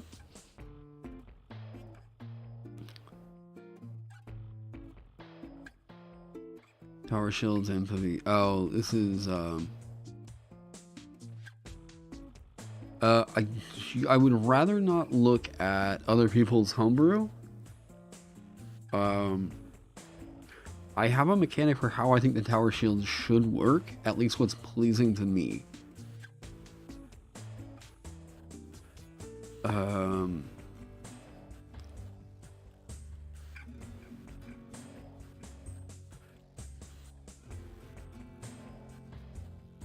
Oh god, yeah, this is asking for a whole bunch of new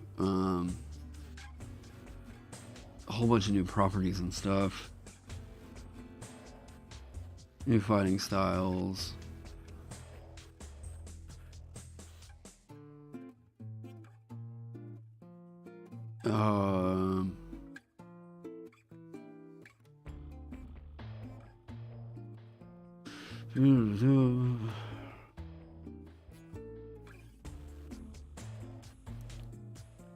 Oh god.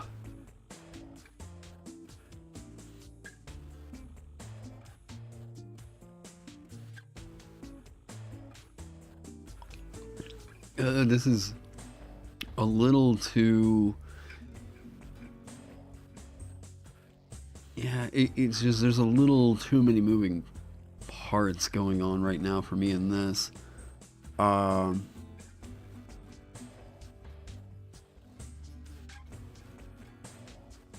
Yeah, this probably couldn't work out for what I'm thinking.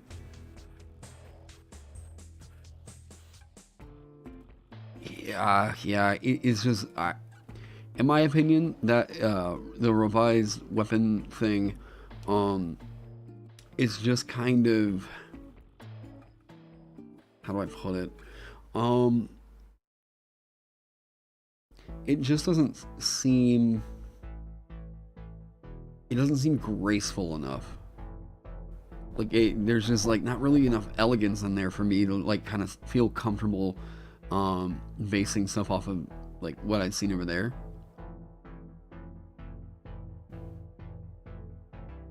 You'd almost consider removing fighting styles and just making it all core to the Vanguard. Oh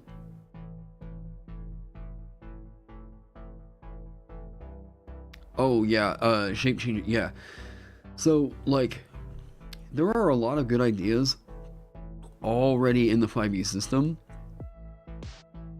And the more and more you keep like kind of trying to root it into that, like, I mean, you'll be way happier at the end of the day. You guys just saw I took something from the Dreadnought, the Fire Giant Dreadnought. It informed like, okay, what happens whenever you wield 2 shields? Wizards of the Coast apparently says that you can't, but they wrote a monster that gives you a mechanic that can, so why not? Let's do this.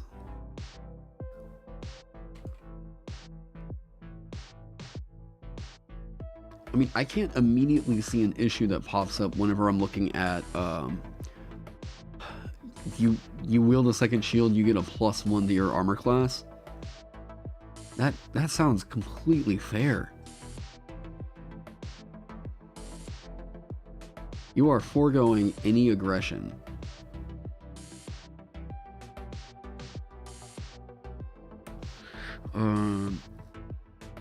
Very contradictory.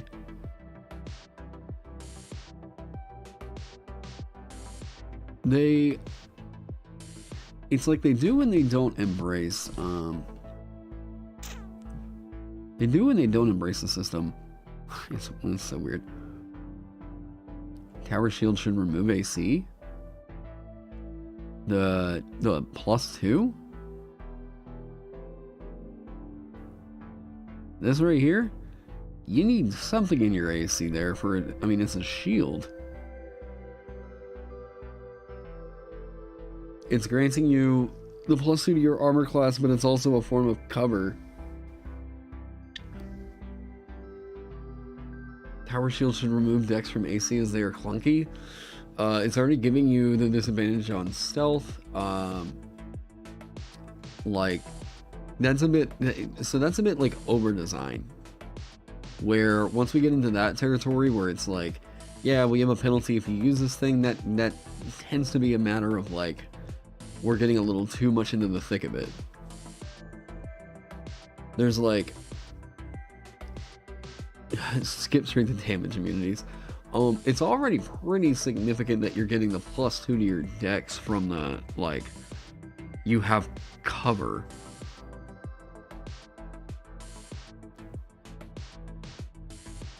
The hit point die in the class is a D12.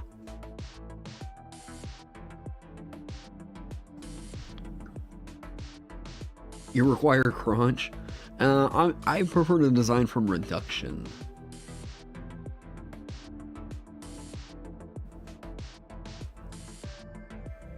What are we doing? Let's see that.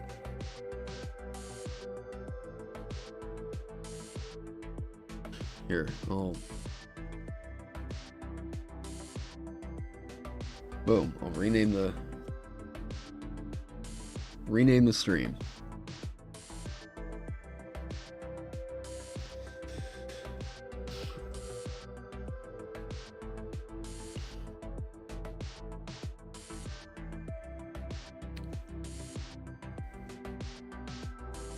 They use their flat-footed AC. Wait, wrong system. I think power shields could only mess with armor if held.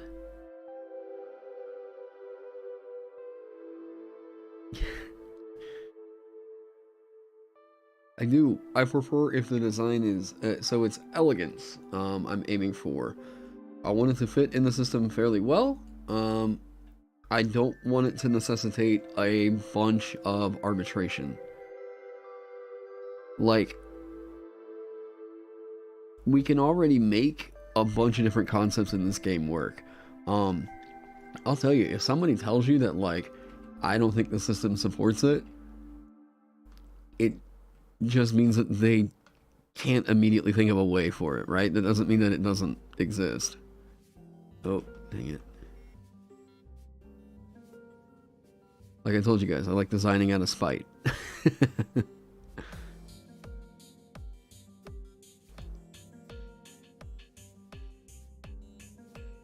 So,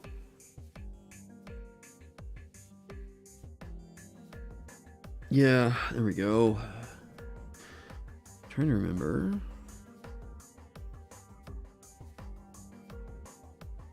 Strength and Constitution, that's correct.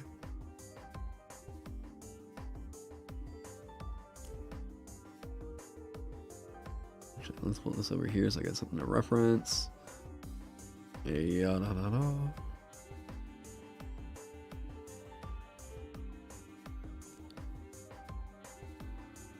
Some things still don't work well, like large resource limits on spell points and such. Yeah. But, I mean, there's always a way that... I mean, I've found that anytime someone's like... I just have a really hard time believing that a thing can't work in this system. Like, of every ridiculous thing that we've ever made for this game, you mean to tell me that, like, there's just archetype concepts that, based off their concept alone, they can't work?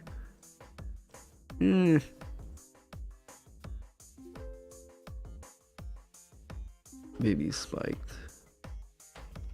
I don't know, maybe.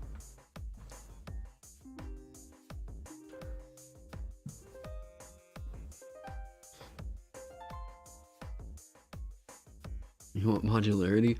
You can have modularity, but you can make modularity elegant.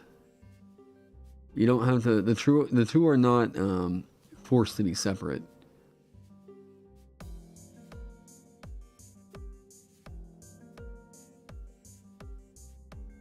The endless vision for archetypes and player options. Yeah.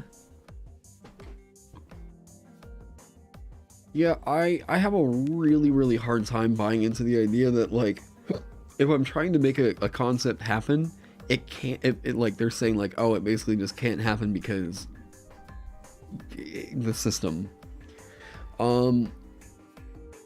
There are things that I don't think sit nice as particular things, like if what you're doing, no, that's still mostly a critique of like elegant design. You saw an item that made negative hit points a thing, and it's so cool. Oh.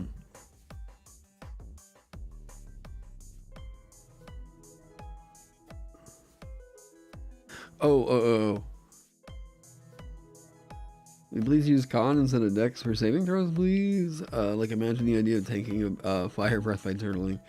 What I think you can do is, like, I mean, I thought about, like, I did this for the, oh, god damn it, Runekeeper, Jesus, the protection stance, where whenever you're in this protection stance, you get other certain benefits, right? Now,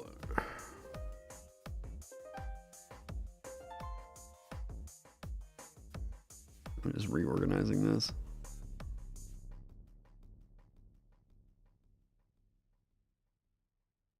Uh-oh, where'd all that go? Ah. Wait, I thought you were... Yes? No?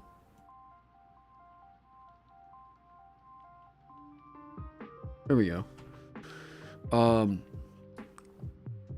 So, like, I had the idea of, like, it going into a protection stance, and then you were, like, bracing or doing whatever. Like, maybe...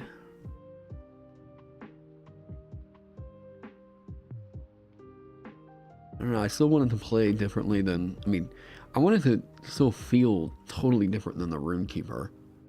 And the rune stance is, like, so big for them. I mean, I guess you could say that, like, at 5th, they need something kind of like that.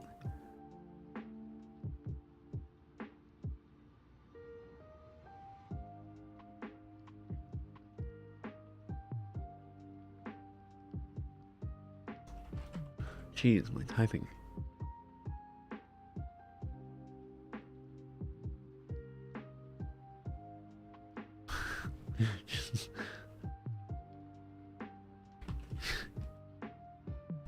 I don't know.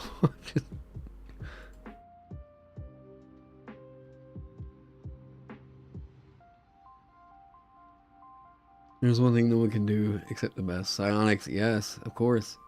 I'll praise the coal bill.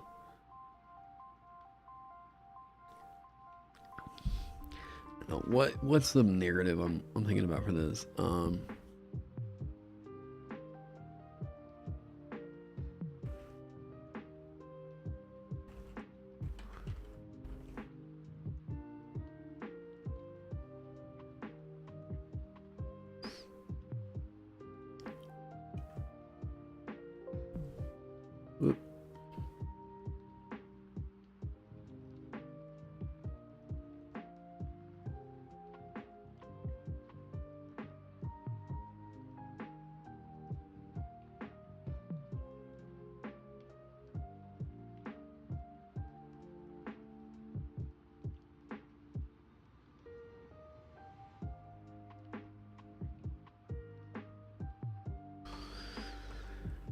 This is like a unique form of like evasion.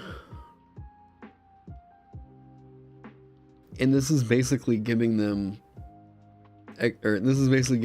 proficiency in dexterity saving throws. Let me just copy this real quick. So what?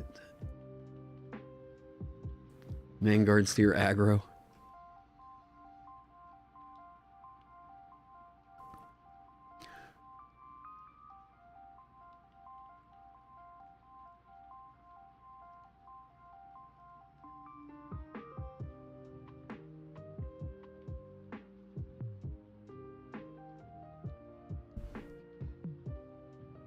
Just living through instead.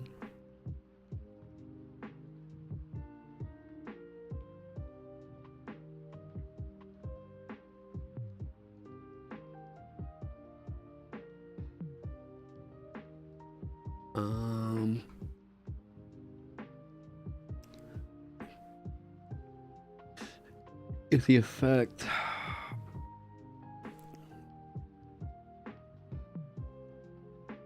How about this? If you succeed...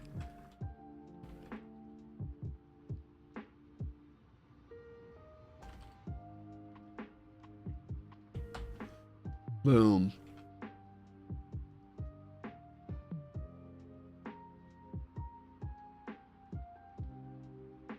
Oh, wait. Oh, wait. No, wait.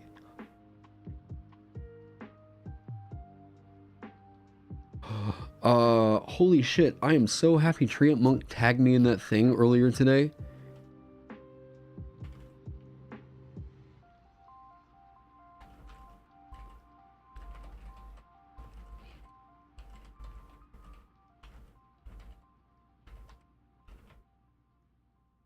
Oh my god. This is so good. Hold up. Maybe have them use something with hit dice. Ooh, maybe. Oh my god. What was the wording on this?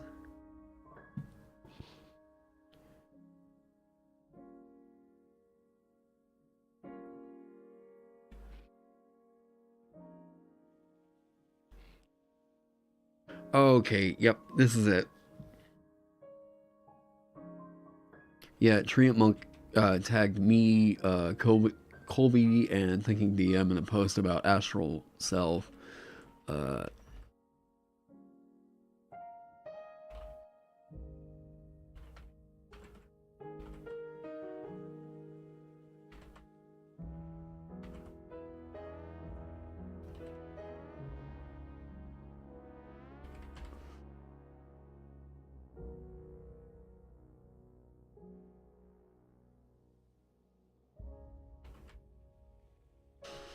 Yep, that's very good.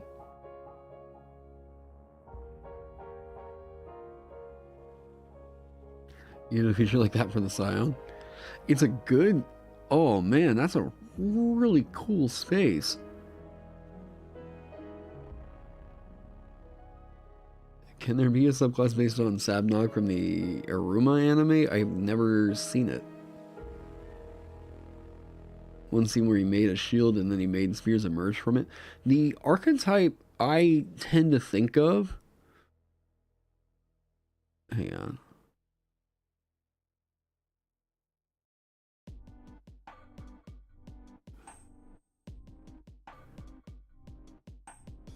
Hang on.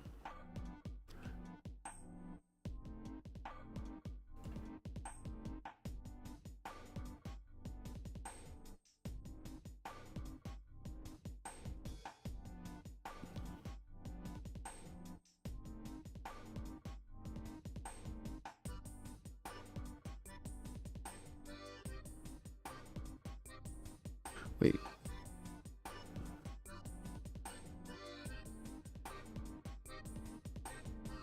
There we go. Jeez. Why is this going? Okay. Come back.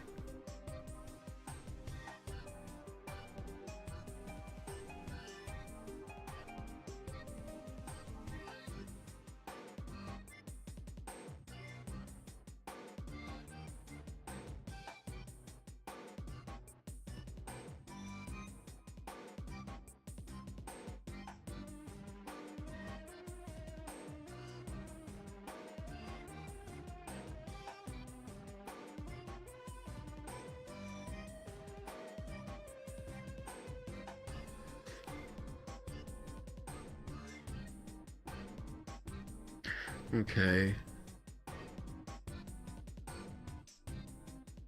Here's from the Scion in the Discord. Let me again, let me make sure I get my ideas out on the page. I'm trying not to let anything else kind of like influence the... Yeah.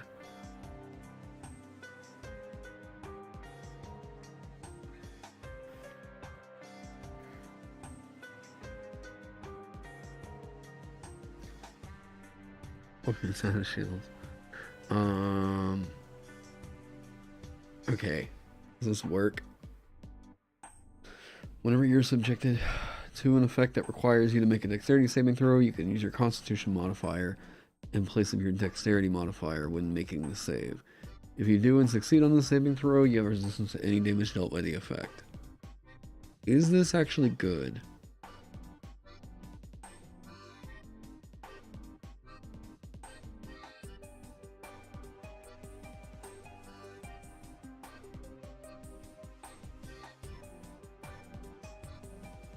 Because it works with the tower shield granting you the +2 bonus.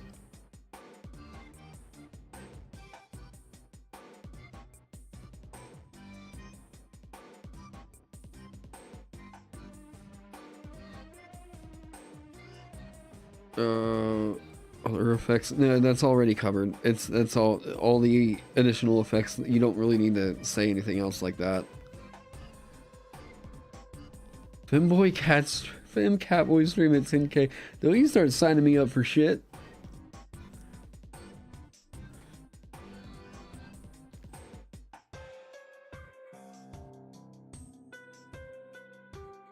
If a character had this and the evasion feature, would they stack?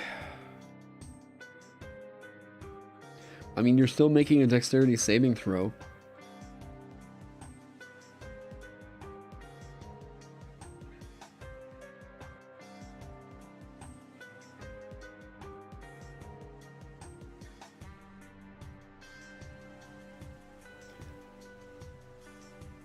You are making a dexterity saving throw.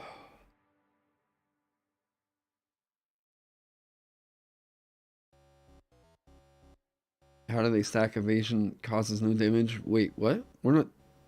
What? It doesn't cause damage. You're preventing damage.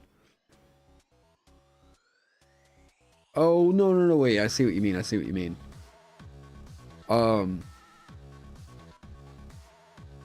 They don't work together.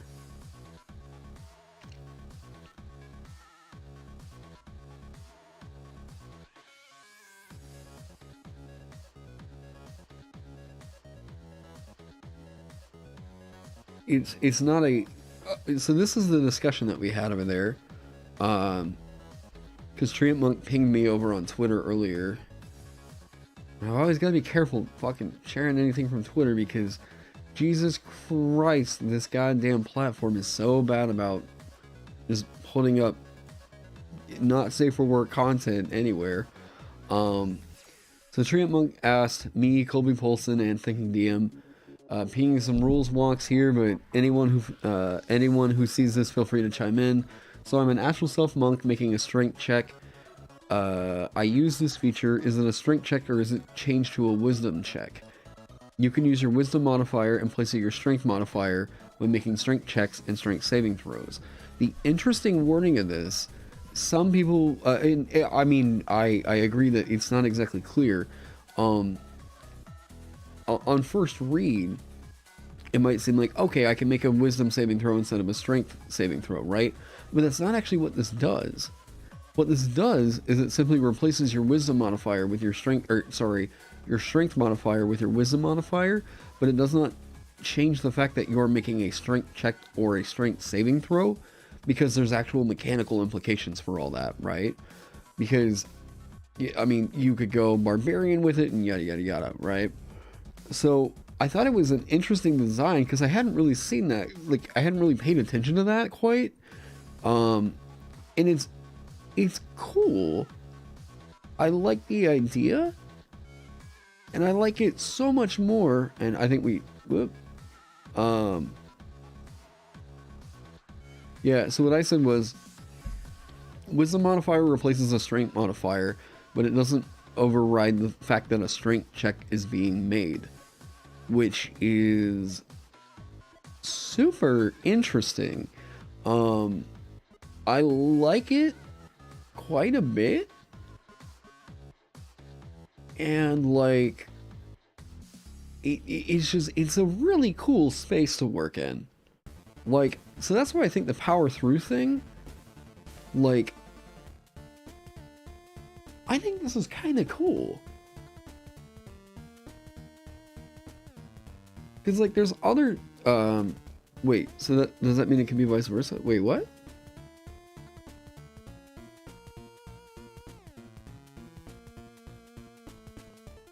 No, I know it doesn't say that's right, but it's a the thing is the implication of, well, I'm adding my wisdom modifier to it, so does that mean it becomes a wisdom saving throw? Like, I'm making a saving throw with wisdom, so does it count as a wisdom saving throw? That's the line of thought that Treant Monk is trying to basically clarify does not work. So that's where I was leading him down the path of, you know. So basically it's like, it's not that it's unclear, right? Like, no one's saying that it's unclear. It's just that there is an interpretation that some people believe could turn it into a wisdom saving throw or a wisdom check, because you are now using wisdom. It's a little bit easier whenever you say, it's easier to see where people are maybe getting the hiccup whenever you think about it as a, like, I'm adding my wisdom modifier to a check, so is that now a wisdom check? And it's technically not. So it's like, it's just an interesting thing. I'm not saying that it's like, oh yeah, that needs revision, but, you know. Do I think a dexterity-based Vanguard would be viable, or is it mostly just going to be strength-reliant? I mean, I think it's possible. I think the fun way to go is going to be, well, I mean, everyone's got their different fun, but just because Tower Shield, like, that strength 15 is actually a pretty big cap, but if you don't have a 15 in your strength, there are ways for you to just dual wield and go medium armor Vanguard. You're kind of a lighter tank in that means, right? You want to intercede on stuff, you can probably still do that, which is cool. I don't know how. I do like the fact that there's another playstyle kind of getting evoked from that idea. That warning is giving me major, that's not how it actually works vibes. Oh, first time commenting, been a decent time viewer. Can't remember how I first found your channel, but I was, it was about the time of the Strixhaven videos. Levels in your, oh shucks, thanks Snail. Welcome to the stream. I guess I'm assuming you probably found me around the silvery barbs thing.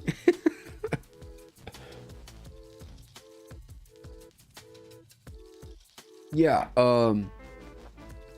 yeah, the wording is, yeah. So we just need to word it as, when you make X check, you can use, well, no, if you were wanting the override like that, then yes.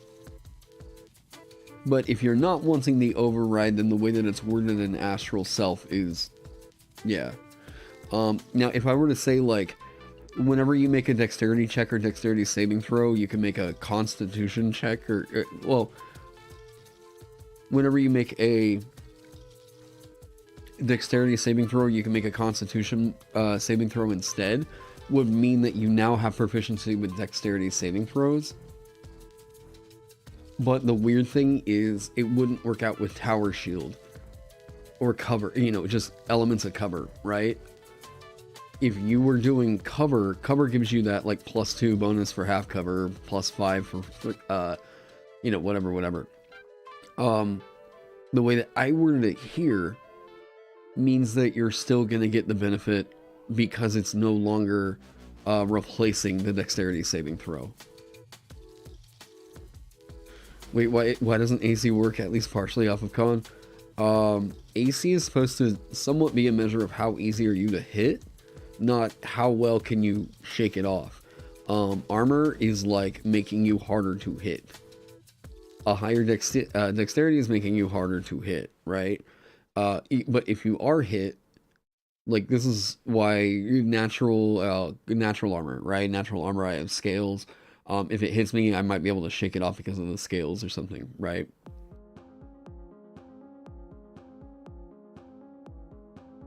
Now, there are some features that allow you to use con for it, but conventionally we're gonna go off of like dexterity because I'm that quick, I guess. You know, I can see it coming. I don't know that wisdom is like, I don't know. I guess I see it from the monk. Wisdom-based barbarian / astral monk is a very cool character, and methinks it will be my next. Man, I just have not really dealt with an astral self monk. God dang, get out of here. There's like a mosquito trying to get into my coffee. No, go!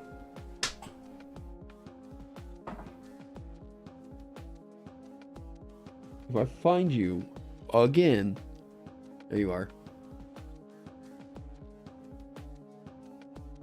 Okay, go on. Get out of here. Okay.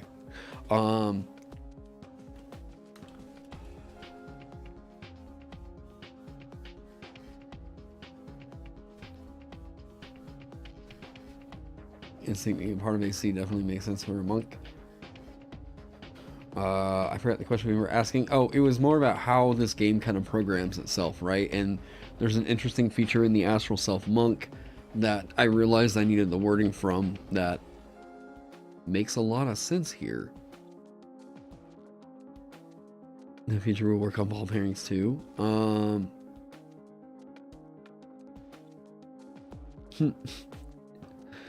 I mean, I guess.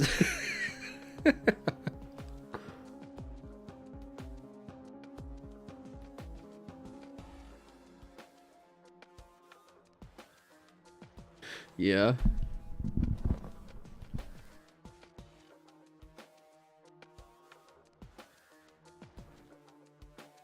I mean, this is so cool. I love this narrative that's happening in here. Power through. That sounds sick. It feels sick.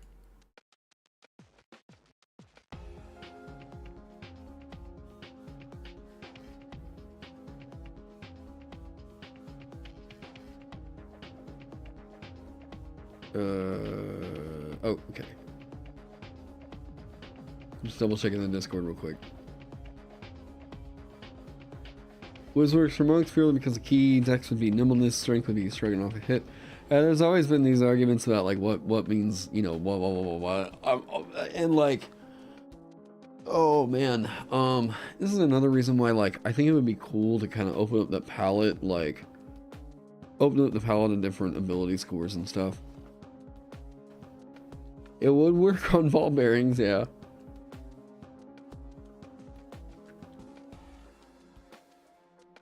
Which is weird that, like,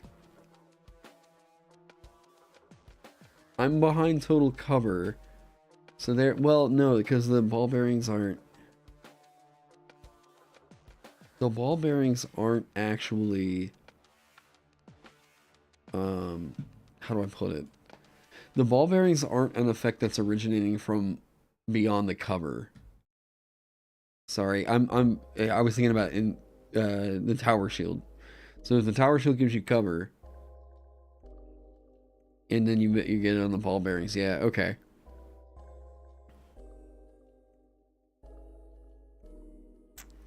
I really like this.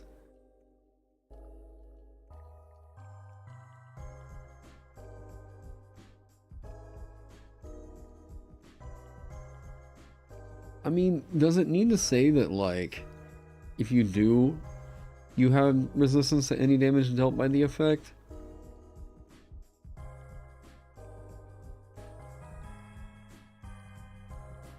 No, because then you just have resistance to any...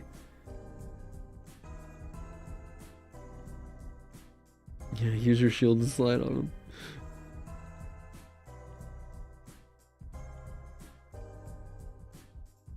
You're a bit apprehensive about the 11th level feature, magic and armor. Don't. I mean.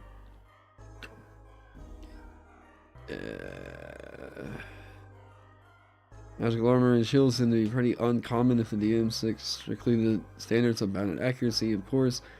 There are magical shields and armor that boost AC, that's not super common.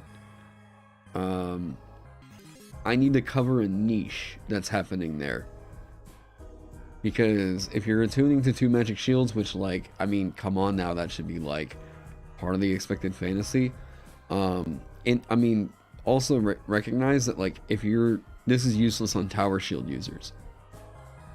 So, like, the, and there's also, I guess you can make the argument that, like, there are some magic shields out there that you can just apply it over to, a tower shield, but yeah. Like, it should allow you to ignore difficult terrain? Oh.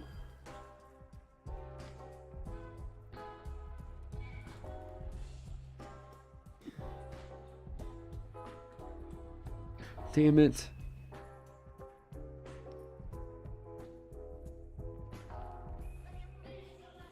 Whatever.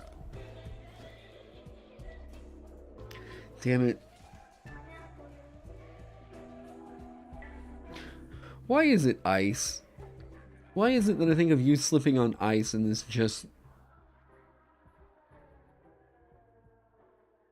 This shouldn't give you that benefit while slipping on ice, right?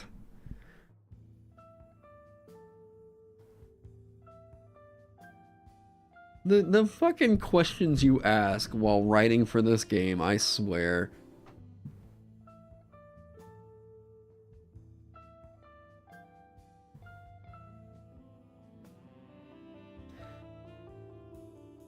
We shield surf like in Breath of the Wild. That is on you guys. You want to make that work out? You can make it work out. Let your shield to stop the fall. Sure. Sure.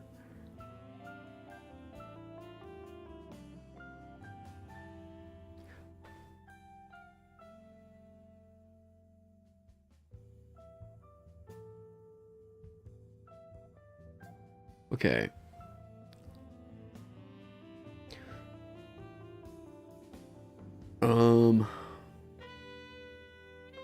Okay.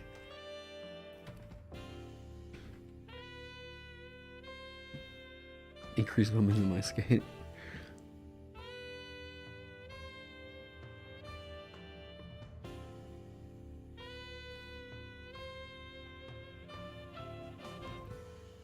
A creature that is your size or smaller. The first time you enter creature space during the move, that creature must succeed on a dexterity saving throw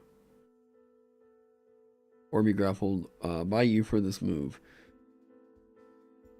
It is not affected by grappling a creature in this way.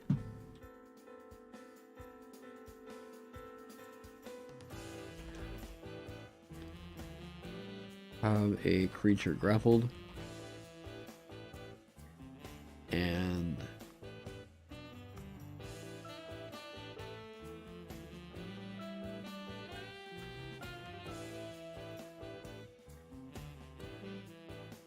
hold on.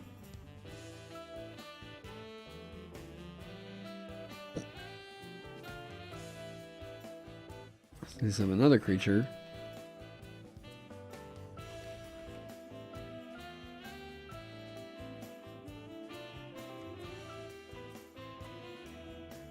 On a dexterity saving throw.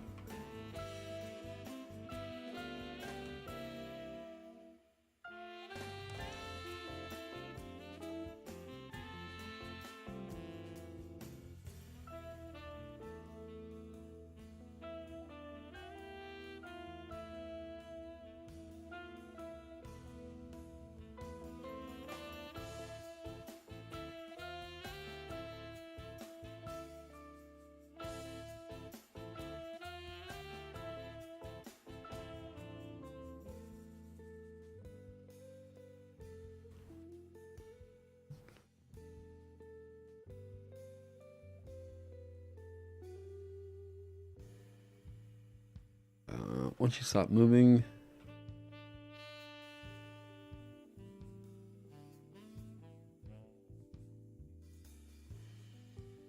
okay.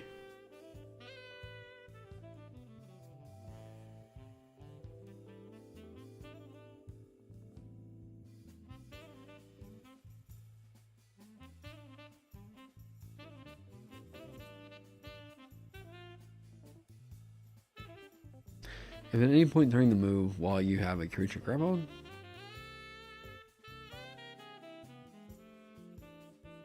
wait,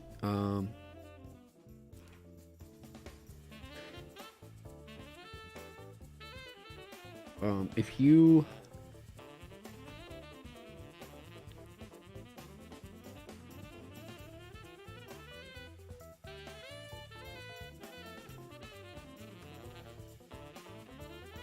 grapple creature,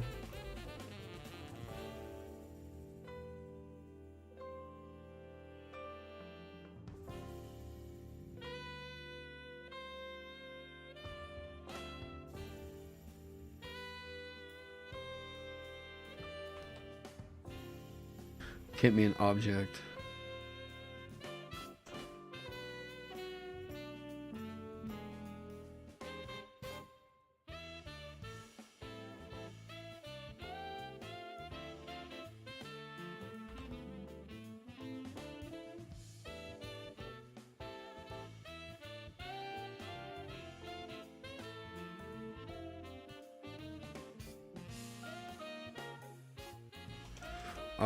Okay, so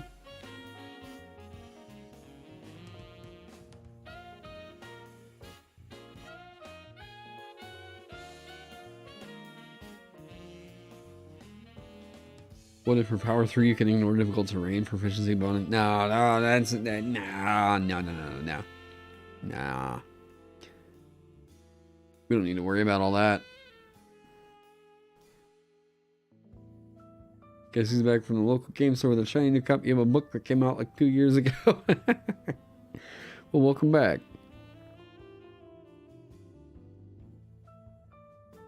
This is intended to be a tank. Right now, no, it doesn't have a feature to draw enemy aggro. I am trying to kind of tussle with that myself. I'm wondering if it needs to be an active or a passive tank. I'm wondering if that's what's going to be positive for 5e. Because, like, drawing enemy aggro as a hard, like, they can only attack you. That feels like that has to have a magical narrative in a way. And it's just, it's... The strongest you can potentially get for that is like, how about a sexy tank? Wait, what? What? Stunned, what about incapacitated?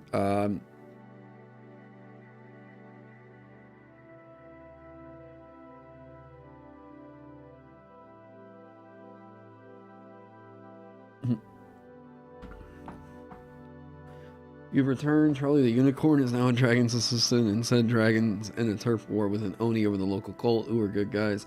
Also, mutant clowns are attacking good times. That sounds very D&D.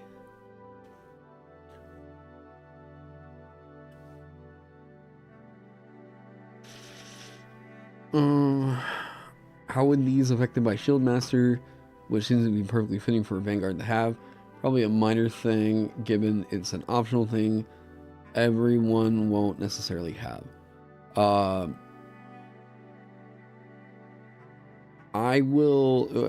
just kind of getting some mechanics out there right now that I'm like, these are going to be some expectations. Now we're not back on the Alchemist just yet.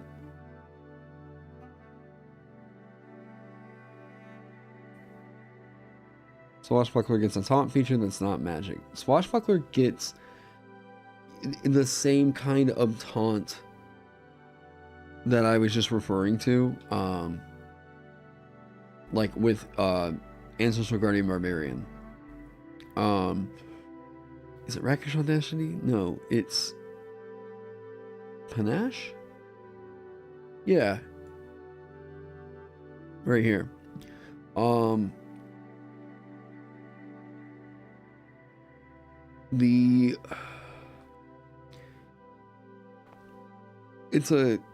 This is about as hard as taunts get in 5e. The thing is, we have to consider how is it that if the thing literally cannot attack anything other than you, that is not essentially magically compelling it, you know?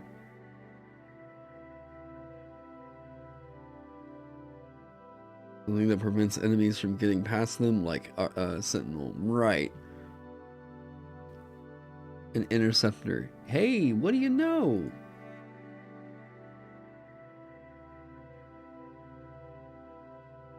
Boom. Now, it's got to be within a certain range. Yeah, if we're going to make it a martialist tank, like, it's got to be... The thing is, like, the expectation. What is the expectation for what tanking means? And some people feel that, like, without a hard, like, I draw aggro, and I'm like, okay, so then the best you can go with on a pure martialist is you are effectively just giving it a, like, you're saying, like, well, bleh, and then, like, it's gonna be so mad at you, like, you could say, like, draw ire or something, but, like, the moment that you say that, like, the thing literally cannot attack something other than you, that is essentially, like, how do you argue that that is not charming it?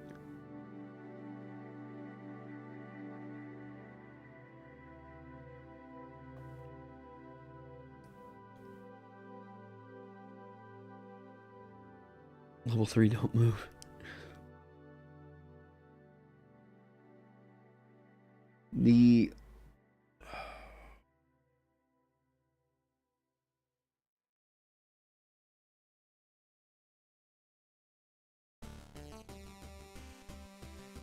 Does it have a damage reduction feature?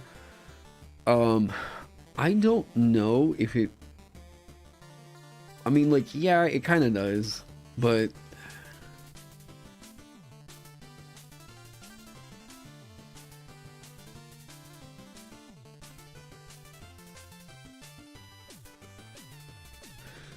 Hold up.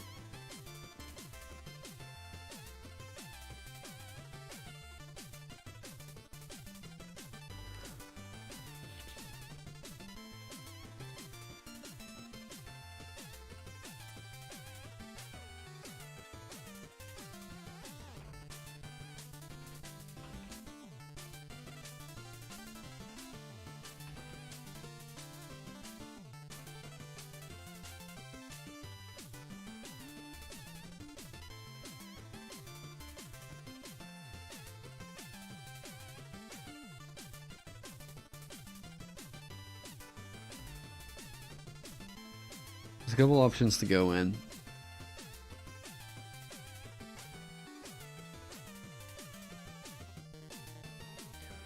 I looked at the Servitor Thrall's self-sacrifice feature?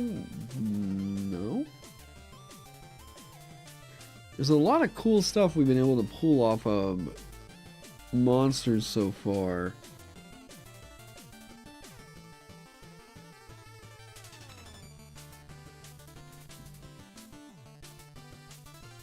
Oh, yeah.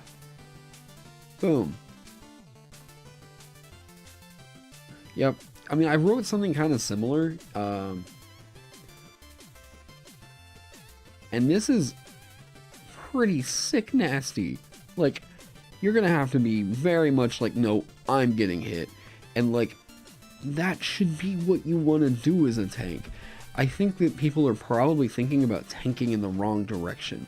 I think that people want a tank to be, I am somehow pulling their aggro away, but rather like, no, I think in D&D, if you want it to be, this seems to be the problem with a whole lot of martialists, at least like trying to make martialists work out, is that like, whenever you get to be thinking about, God, how do I put this? Like, the thing doesn't seem to be able to work because It needs to be made with a spell. Hang on, sorry, I'm gonna get my Cheetos out of here. Jesus. There seems to be a lot of magical narrative with it. And it's like, well, how do you...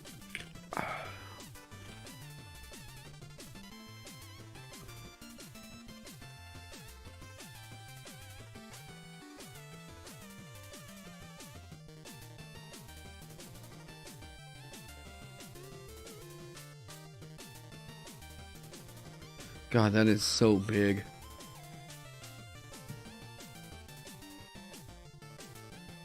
Okay, so what was I saying? Hey Phil, what's going on, man? So the problem is, I think people are thinking about taunt like people are thinking about taunt as in I am controlling the thing to only hit me. Rather, what I think actually works for a martialist is to say, no, I can react quickly to get in the way of the attack and force myself to get hit, right? Realistically, is it all that different? Narratively? Like, if we're talking about by all intents and purposes in the system, is it really that different? Coding in Command, enjoying the stream. Hey. God, you guys have been working on that for like damn near a year now, right?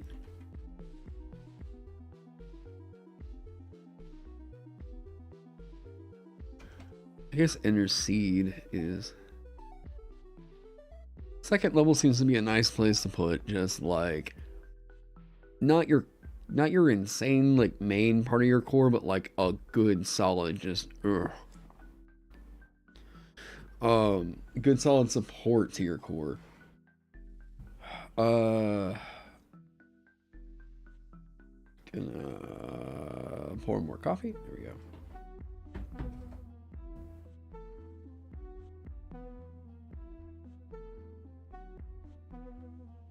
Wow, August 2021. Jesus, man. Like one way to boost it is at higher levels, allowing you to do it without your reaction. I don't even think this needs to get boosted like that. It's gotta cost you something. Yeah, taunt, hit me, interception. Idiot, I said hit me, yeah. Or copy Cavalier Fighter to give extra special reaction? Special extra reactions? What did they do in Cavalier?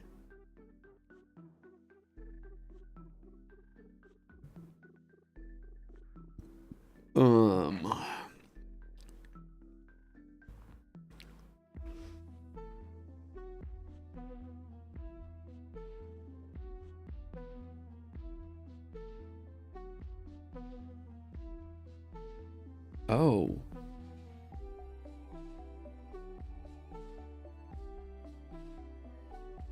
Wait, what?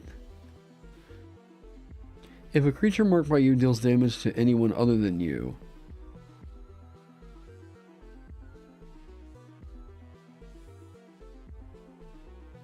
Okay, wait. You learn if enough strikes directed at you, your mount, or other creatures nearby. If you are a creature you can see within 5 feet of you is hit by an attack, you can roll 1d8 as a reaction if you're wielding a melee weapon or a shield. Roll the die, then add the number rolled to the target's AC against that attack. If the attack still hits, the target has resistance to the attack's damage. You can use this feature a number of times equal to your Constitution modifier, and regain expended uses of it when you finish a long rest. I'll be reading your favorite fighter sub. I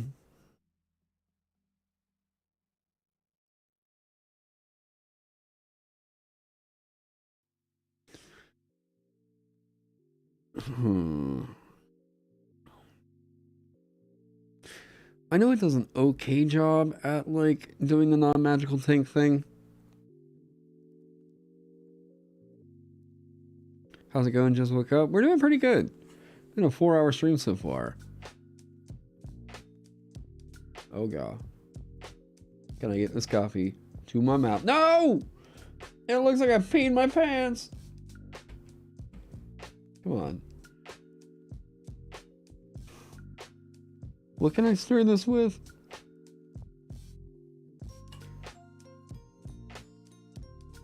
Come on, there's gotta be something around here.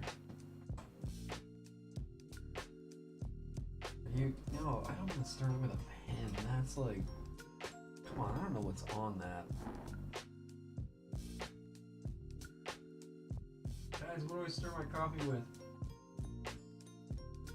Okay, slurp.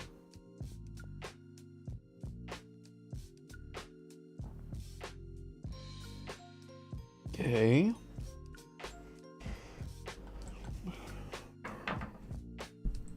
My finger. I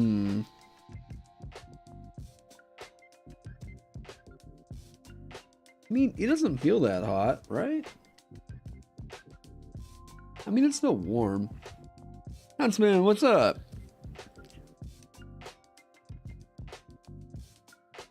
The force field thing is what you envision. Wait, what? Vigilant Defender.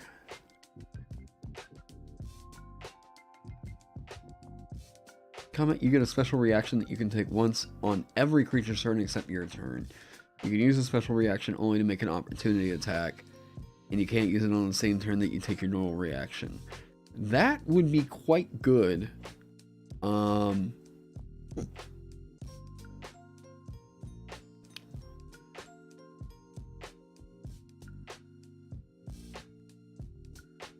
I feel really good. 13? But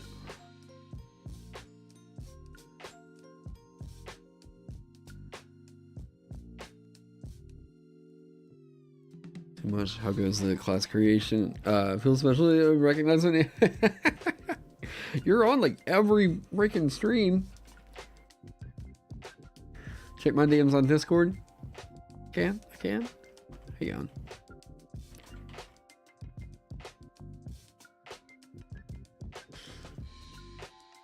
You would love to have that faster than that on Cavalier. It is a very cool feature, but it is so much action economy that you're getting here.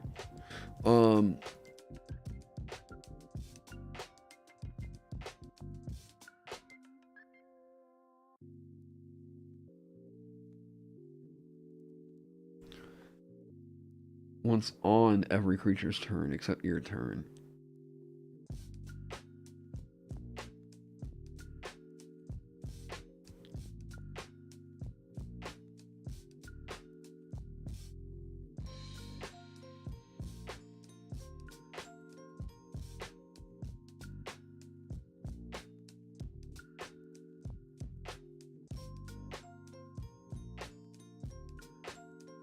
Boy, hold up.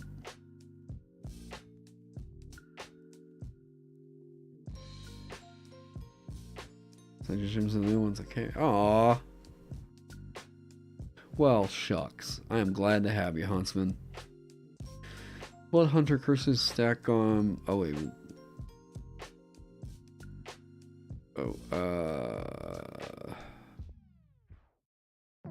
Tank sort of effects. For the Alchemist, whether it be different types of acids, sulfuric and nitric have very different properties, and when mixed together, they can make things explode. I intend on going through the class a little bit with my buddy Thrasher, who's like literally a alchemist, and kind of getting his take on like what could be cool stuff for it to have. And like the whole idea with acid, like I know they have different properties, but like if you there's a point of like we want to keep it at this level of simplicity and grace to fit into the system or whatever. At some point it just becomes that like this acid is dealing this acid damage, this is another acid that's dealing this acid damage, and like at some point it just becomes a redundancy where it doesn't seem like super necessary to keep adding it in.